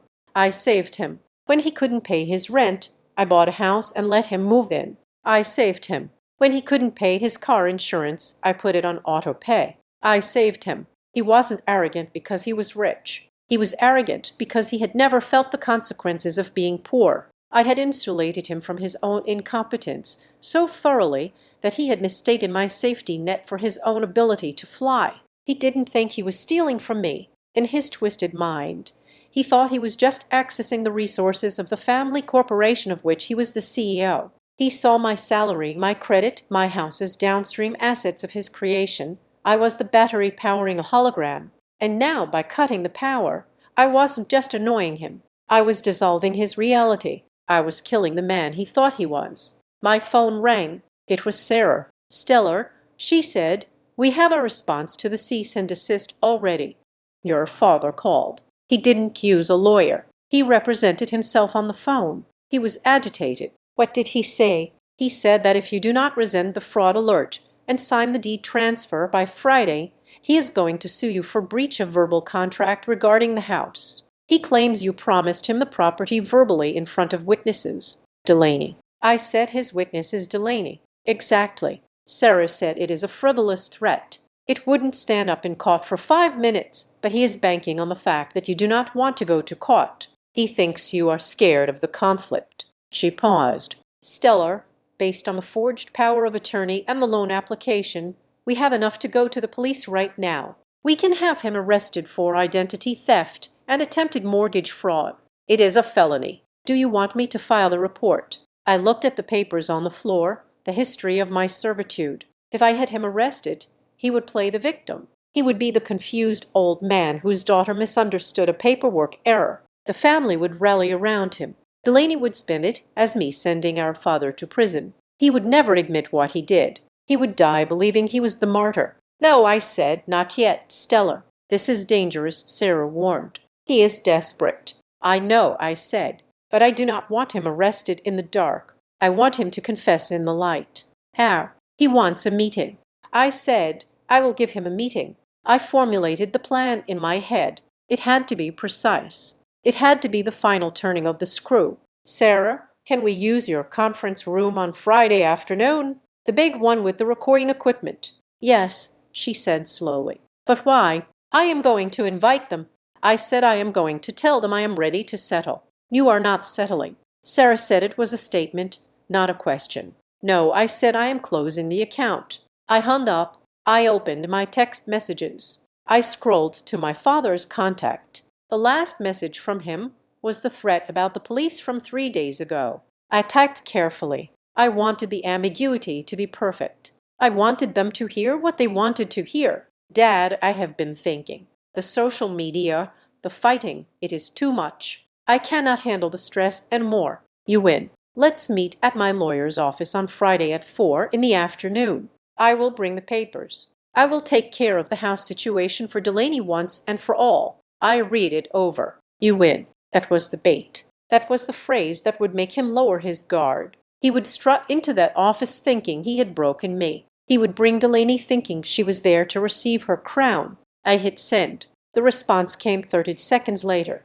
I knew you would come to your senses. We will be there. Bring the notary. I stared at the screen. He still thought he was the director of this movie. He didn't realize the genre had changed. It wasn't a family drama anymore. It was a crime documentary. I stood up and gathered the papers, the tax returns, the closed account statement, the loan for the candles, the forged power of attorney, the credit card statements. I organized them into 3 neat piles. I placed them in a binder. This wasn't just evidence. It was an autopsy report of our relationship. I went to the kitchen and poured myself a glass of water. I looked out the window at the parking lot of my cheap apartment complex. A car alarm was blaring in the distance. Friday, I whispered, I would give them one last chance. I would put the truth on the table. If they admitted it, if they showed 1 ounce of remorse, 1 ounce of recognition, that I was a human being and not an asset, maybe I would show mercy.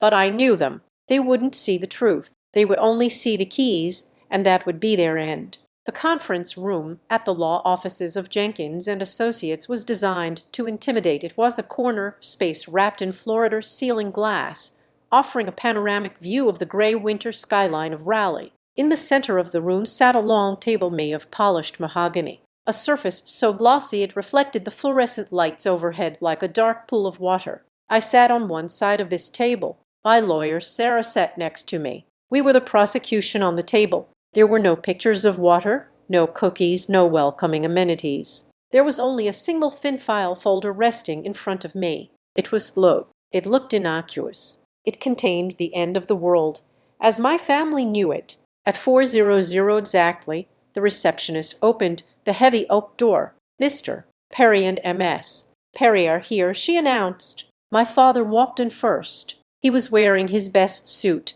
a navy blue number he usually reserved for funerals and weddings. He walked with a bounce in his step, the strut of a man arriving to collect a prize. He smiled at Sarah, a charming, tight-lipped expression that suggested he was forgiving us for dragging this out. Delaney followed him. She was dressed in all black, oversized sunglasses perched on her head, clutching a designer handbag that I knew for a fact she had charged to the credit card I had just canceled. She didn't look at me. She looked at the view, feigning boredom, pretending that this meeting wasn't the only thing standing between her and financial ruin. Well, my father said, pulling out a chair and sitting down opposite me, we are finally here. I'm glad you decided to stop the theatrics, Stella. We have a lot of work to do to get the studio timeline back on track. He placed his hands on the table, clasped together. I'd assume you have the deed transfer ready for signature. I looked at him. I looked at the confidence in his eyes, the absolute certainty that he was the protagonist of this story. Hello, Dad, I said. Hello, Delaney. Let's skip the pleasantries. Delaney sighed, checking her phone. I have a contractor on hold. Can we just sign the papers I need to get the deposit released by 5? Sarah cleared her throat. She opened a notebook and clicked her pen. The sound was sharp, like a pistol hammer being cocked. There seems to be a misunderstanding regarding the purpose of this meeting, Sarah said. Her voice was cool, professional, and deadly. We are not here to transfer the deed to the property at 412 Maple Drive. My father's smile faltered just for a fraction of a second before he recovered. Of course we are. Stellar sent me a text. She said she was ready to settle. I am ready to settle, I said. But settling does not mean surrendering. I reached out and placed my hand on the blue folder. I slid it across the mahogany table. It stopped directly in front of my father. Open it, I said. My father looked at the folder, then at me. He laughed, a nervous, sputtering sound. What is this? Another one of your spreadsheets, Stella. We do not need to review the budget right now. We need the title. Open it, I repeated. He sighed, shook his head as if dealing with a petulant child, and flipped the cover open. The first page was not a deed transfer. It was a certified copy of the current property deed pulled from the county records that morning. This is the deed, I said. Read the line under owner. He stared at it. I know what it says, Stellar. It says your name. That is why we are here to change it. It says sole owner. I corrected. It does not say the Perry Family Trust. It does not say Glenn Perry, manager. It lists me and only me, and attached to it is an affidavit from the bank confirming that the down payment, every single mortgage payment, and every cent of equity in that house came from my personal income. There is no family fund. There is no shared asset. Legally, you are a guest, and guests can be removed. My father's face hardened. You are splitting hairs. We have a verbal agreement. Turn the page, I said. He hesitated, his fingers twitching. He turned the page. The second document was a spreadsheet. It was the Perry audit I had compiled, but Sarah had formatted it into a legal exhibit. It was a list of every transaction I had paid on their behalf over the last 36 months. The total at the bottom was bolded and circled in red, $54,320. This, I said, pointing to the number, is the amount of money I have successfully disputed with my bank and credit card companies as misappropriated funds as of this morning. Delaney leaned over to look. Her eyes went wide. 50,000. That is impossible. It adds up, I said. The car insurance, the clothes, the camera equipment, the dinners, the loan for the candle business that never existed. My father looked up, his face flushing a dark, angry red. You cannot dispute those charges. I authorized them. You gave me the cards. I gave you access for emergencies. I said, not for a life stolen, certainly not for a $15,000 personal loan taken out in my name without my knowledge. Sarah leaned forward. She pulled a document from her own file, a single sheet of paper with a bank logo at the top. Mr. Perry. Sarah said, this is a report from the fraud department at Granite Bay Credit Union. It details an application for a home equity line of credit submitted last Sunday. The application was flagged because the signature on the collateral authorization did not match the specimen on file for Stella Perry. The air in the room seemed to vanish. My father stopped breathing. He stared at the paper in Sarah's hand as if it were a poisonous snake. Yet he stammered. That was a mistake. I was just preparing the paperwork. I was going to have Stiller sign it later. That is not what the digital log says. Sarah said the log shows a power of attorney document was uploaded to bypass the need for Steller's signature, a document that was rejected by a notary yesterday because the principal Steller was standing right there denying it. Delaney sat back in her chair, her hands trembling. I didn't know about that, she whispered.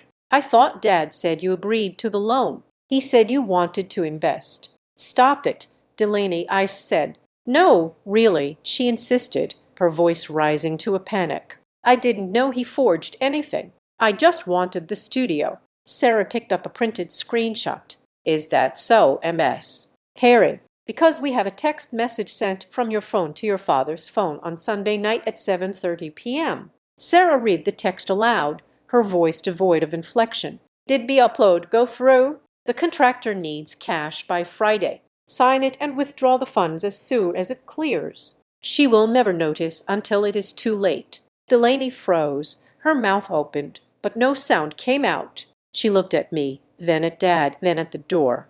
Realizing there was no exit from this truth, that is conspiracy to commit bank fraud, Sarah said pleasantly, and since the amount is over $100,000 and the institution is federally insured, you are looking at up to 30 years in federal prison, both of you.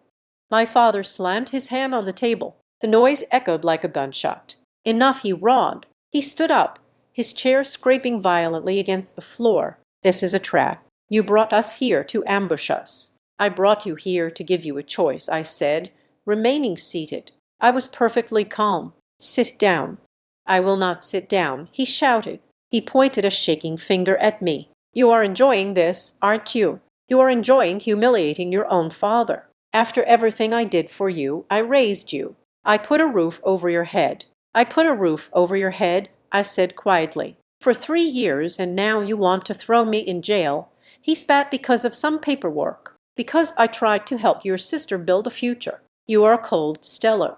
You are ice cold. You want me to die. Is that it? He grabbed his chest, playing the card I knew was coming. You cut off my insurance, he said, his voice dropping to a theatrical tremble. I drive that car to the cardiologist. If I get in a wreck, I lose everything. If I have a heart attack from this stress, it is on you. You are killing me. Does that make you feel powerful? Killing your old man over money. It was a masterful performance. If I hadn't seen the bank statements, if I hadn't seen the texts, I might have felt a twinge of guilt. But I looked at him and saw only a predator using pity as camouflage. I do not want you to die, Dad, I said. I just want you to pay for your own insurance. I cannot pay it, he yelled. I invested everything in the family in you. There is no family investment. I said. I know about the empty account. I know about the tax lien I paid 6 years ago. I know you have been broke for a decade and using me as a host. He went silent. The reference to the tax lien hit him hard. He didn't know I knew about the closed account. So, here is the offer, I said. I opened the folder to the last page. It was a simple single-page document drafted by Sarah. Option A, I said. I hand over this file, the forged loan application, the fake power of attorney, the text messages, and the credit card fraud report to the FBI and the local district attorney. Sarah has the contacts ready. We press charges. You will be arrested. You will be indicted. You will go to prison. Delaney started to sob. No, please. I cannot go to jail. My brand. Option B, I continued, ignoring her. You sign this agreement right now. I pushed the paper toward him. It states that you will vacate the property at 412 Maple Drive by noon on Sunday. You will remove only your personal clothing and toiletries. You will leave all furniture, appliances, and fixtures, including the lighting you tried to install. You will never contact me again. You will cease all social media posts mentioning me immediately, and you will acknowledge that you have no claim, financial or otherwise, to my property. My father stared at the paper. Where will we go? I have included a list of affordable rental apartments in the area. I said, there is a complex near the highway that has vacancies. It is cheap. You are evicting us in 48 hours, he asked incredulously. I am giving you 48 hours to avoid a felony indictment. I said, that is generous. He looked at Delaney, who was weeping into her hands. He looked at Sarah, who was watching him with the impassive gaze of a judge. He looked at me, and then the anger broke through his fear. His ego couldn't handle the defeat. He couldn't accept that the infrastructure had become the architect. You think you are so smart, he sneered. You think you can just erase me. I made you. I managed you. You were nothing without my guidance. I was solvent without your guidance. I said you needed me. He shouted. You didn't know how to handle that credit. I had to step in. I had to use your information to open those accounts temporarily because you were too scared to leverage your own assets. I did it for us. The room went dead silent. Sarah moved her hand slightly on the table. She looked at my father. Mr. Perry, Sarah said softly, did you just admit that you used Stellar's personal information to open accounts without her permission? My father blinked. He realized, too late, what he had just said. I said I managed them, he stammered. I said I was helping. You said you used her information to open them. Sarah corrected. That is an admission of identity theft. And since we are in a law office, she tapped the small black device sitting on the corner of the table. A tiny red light was glowing steady and bright. This meeting is being recorded for legal purposes. As stated in the waiver the receptionist had you sign when you entered. My father turned pale. He looked at the device. He looked at the waiver he had scribbled his signature on without reading, too arrogant to think he needed to read anything I gave him. He had just confessed on tape. He slumped into his chair. The fight went out of him like air leaving a punctured tire. He wasn't the patriarch anymore. He was just an old man who had been court. You tricked me, he whispered. No, I said. I just let you talk. I pushed a pen across the table. It rolled and hit his hand. Sign the agreement. Dad, I said, or Sarah calls the district attorney before you get to the elevator. He looked at the pen. His hand shook as he picked it up. He didn't look at Delaney. He didn't look at me. He scribbled his name on the line. It was a messy, defeated scroll. He pushed the paper to Delaney. Sign it, he rasped. But, Dad, she whined. Sign it, he barked, his voice cracking. It is over, Delaney. It is over, Delaney signed, her tears wetting the paper. Sarah took the document. She checked the signatures. She stamped it. Sunday at noon, Sarah said, I will have a security team there to verify your departure and collect the keys. Do not take anything that isn't on the list. My father stood up. He looked older than I had ever seen him. He looked at me one last time, and I expected hate. But instead, I saw something else. Confusion. He still didn't understand how the furniture had come alive and bitten him. You are a hard woman, Stellar, he said. I had to be, I answered. I learned from the best. They walked out of the room. The door clicked shut behind them. I sat there in the silence, listening to the hum of the ventilation system. I looked at the blue folder. I looked at the recording device. Sarah reached over and turned off the recorder. "You did it," she said. I looked out the window at the city. The sun was setting, casting long, cold shadows across the buildings. "Yes," I said. "I did, but I didn't feel triumphant. I didn't feel happy. I felt the specific heavy exhaustion of someone who has just amputated a gangrenous limb. The rot was gone. I would survive, but I would never be the same. But now?" Sarah asked.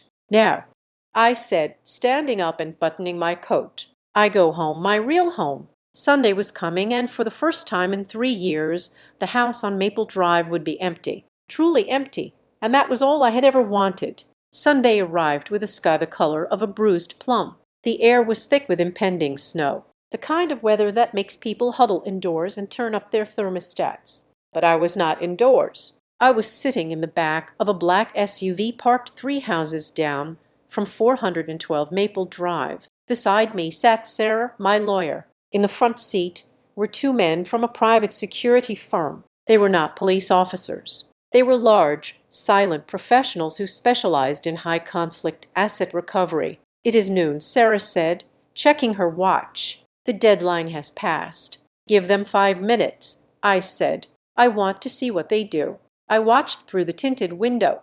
I expected to see a moving truck. I expected to see boxes on the curb. I expected to see defeat. Instead, I saw a white van pull into the driveway. It wasn't a mover. It was a locksmith. My father walked out of the front door. He was wearing a heavy coat and gesturing wildly. He pointed at the front door, then at the garage. He was instructing the locksmith to change the tumblers. I felt a cold, hard laugh bubble up in my chest. Even after signing the agreement, even after admitting to fraud on tape, they were still trying to play the game. They thought if they changed the locks, if they physically held the fortress, the piece of paper they signed on Friday would disappear. They thought possession was the only law that mattered. "Okay," I said to the driver. "Let us go." The SUV rolled forward and blocked the driveway, trapping the locksmith's van. I stepped out. The cold air hit my face, sharp and cleansing. The security team stepped out with me, flanking me like a Taurian guard. My father spun around. When he saw me, his face twisted into a snarl. "Huh," he shouted. He marched down the driveway, ignoring the security guards. "You think you can intimidate us? We are not going anywhere. This is my home. I have rights." The locksmith, a young man who looked thoroughly confused, paused with his drill in hand. Sir, is this the daughter you mentioned?" "She is a trespasser," my father yelled, his voice echoing down the quiet suburban street. "She is mentally unstable. She is trying to throw her family out in the snow." The noise drew attention.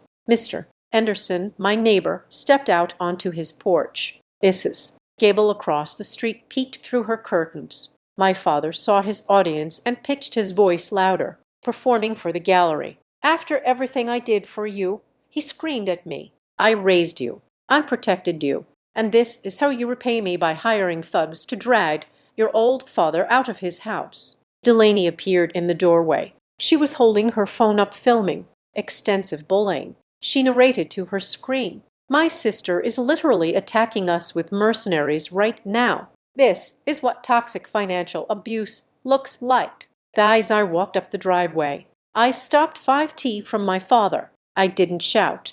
I didn't cry. I spoke with the flat, boring resonance of a judge reading a verdict. "Dad," I said, "you signed an agreement on Friday. You agreed to vacate by noon today. I signed it under duress." He spat. "It is invalid. I am changing the locks to protect my property." "It is not your property." I said. "It is our home." Delaney shrieked from the porch. "We have squatters' rights. You cannot just kick us out without a 30-day notice." I looked it up. I looked at Sarah. She nodded. I turned back to my father. "You are right," I said. "I cannot kick you out of my house without a notice." My father smirked. He thought he had found a loophole. He thought he had won another month, another reprieve to drain me dry. "Exactly," he said, puffing out his chest. "So tell your goons to leave. We will discuss this in civil court next year." But I continued, my voice cutting through his victory lap. I am not kicking you out of my house. I reached into my pocket and pulled out a single crisp document. It wasn't a deed. It was a sales contract. I sold the house, Dad. The smirk froze on his face. But I signed the contract 3 days ago. I said, a cash offer investor special. They buy houses as with or without tenants. The closing was finalized electronically this morning at 9:00. The deed has already been recorded. I pointed to the ground beneath his feet. This driveway does not belong to me anymore. It belongs to a holding company called Apex Residential, and part of the sale condition was that the property be delivered vacant. Delaney lowered her phone. You sold it. I took care of it, I said, repeating the words I had spoken at that first dinner. I told you I would handle the 5-bedroom house problem. You wanted the house. Well, now nobody has it. My father shook his head, his eyes darting back and forth. You are lying. You cannot sell a house that fast. I can when I price it $50,000 under market value for a quick cash close, I said. My father flinched as if I had slapped him. You lost $50,000 just to spite us. It wasn't spite, I said. It was the cost of freedom. I paid a ransom to get my life back. I signaled to the security team. One of the men stepped forward and handed a document to the locksmith. Sir, the guard said, this is a criminal trespass notice from the new owners, Apex Residential. They have authorized us to clear the property. If you drill that lock, you are destroying corporate property. The locksmith packed his drill into his belt faster than I had ever seen anyone move. I am out, he said. I am not getting involved in this. He jumped in his van and reversed out of the driveway, nearly clipping the mailbox. My father stood alone on the concrete. The wind whipped his gray hair. He looked at the house, the studio Delaney was building, the master suite he had claimed, and realized it was all gone. It wasn't just that he had to leave. It was that the asset he wanted to steal had evaporated. You are evil, he whispered. You destroyed our legacy. There is no legacy, I shouted. It was the first time I raised my voice. There is only debt and lies, and I am done drowning in them. I pulled a white envelope from my coat pocket. This is the end, Dad. I said, listen to me very closely because I am never going to speak to you again after today.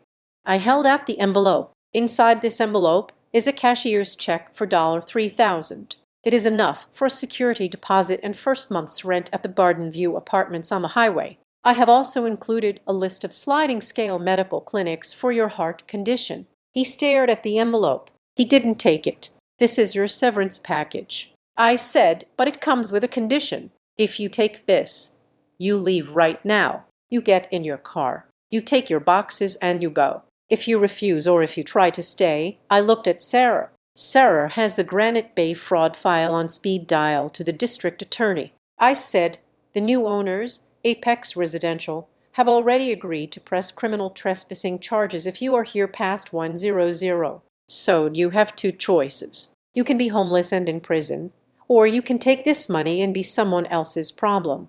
Delaney ran down the steps. She grabbed my father's arm. Dad, take the money. I cannot go to jail. I have a following. My father looked at the check. He looked at the house. He looked at the neighbors watching him. His pride was fighting a war with his survival instinct. Survival won. He snatched the envelope from my hand. You will regret this, he smiled. One day you will be old. You will be alone, and you will wish you had family. I looked him in the eye. I looked at the man who had stolen my credit, my trust, and my home. I'd have lived with regret for 34 years, I said. I regret that I didn't do this sooner. You are abandoning us, Delaney screamed. You are ruining my future. I was going to be famous. I looked at my sister, the golden child, the parasite. No, Delaney, I said softly. I am not ruining your future. I am just refusing to be the floor you stand on.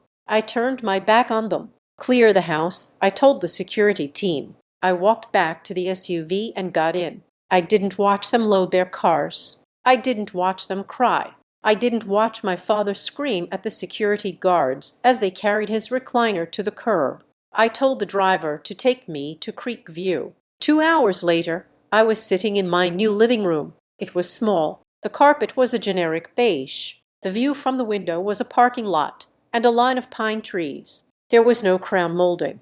There was no bay window. There was no gourmet kitchen. It was perfect. I walked to the thermostat on the wall. I turned it up to 72. I didn't have to worry if the bill would be paid. I didn't have to worry if someone else had spent the money on neon signs. I went to the small kitchenette. I brewed a cup of coffee, cheap store brand coffee. I sat down at a small table I had bought from a thrift store. I placed the coffee cup on the surface. The steam rose up in a gentle spiral. My phone buzzed. It was an automated email from the bank. Transaction, alert sale of 412 Maple Drive. Proceeds deposited. The money was there. The mortgage was paid off. The debts were cleared. What was left wasn't a fortune after the quick sale and the fees. I had just enough to start over, but it was my money. Clean money. I took a sip of the coffee. It tasted like charcoal and freedom. My father was right about one thing. I was alone. There was no noise in the apartment. No TV blaring. No complaints about the wrong sparkling water. No lectures about how I was failing the family. I looked at the empty chair across from me. For years, I had been a pillar. I had been a foundation. I had been a load-bearing wall for a structure that was rotten to the core. I took another sip. I wasn't a pillar anymore. I wasn't a structure. I was just stellar. And for the first time in my life, that was enough. Thank you so much for listening to this story. If you enjoyed seeing Stella reclaim her life and deliver that final checkmate, please let me know in the comments. I want to know, where are you listening from right now? Are you tuning in from the gym, your car, or maybe relaxing at home like Stella finally is? Drop your location in the comments. Hit that subscribe button for Azad Revenge Stories. Give this video a like and smash that hype button to help this story reach more people who need to see justice served. Thanks to all.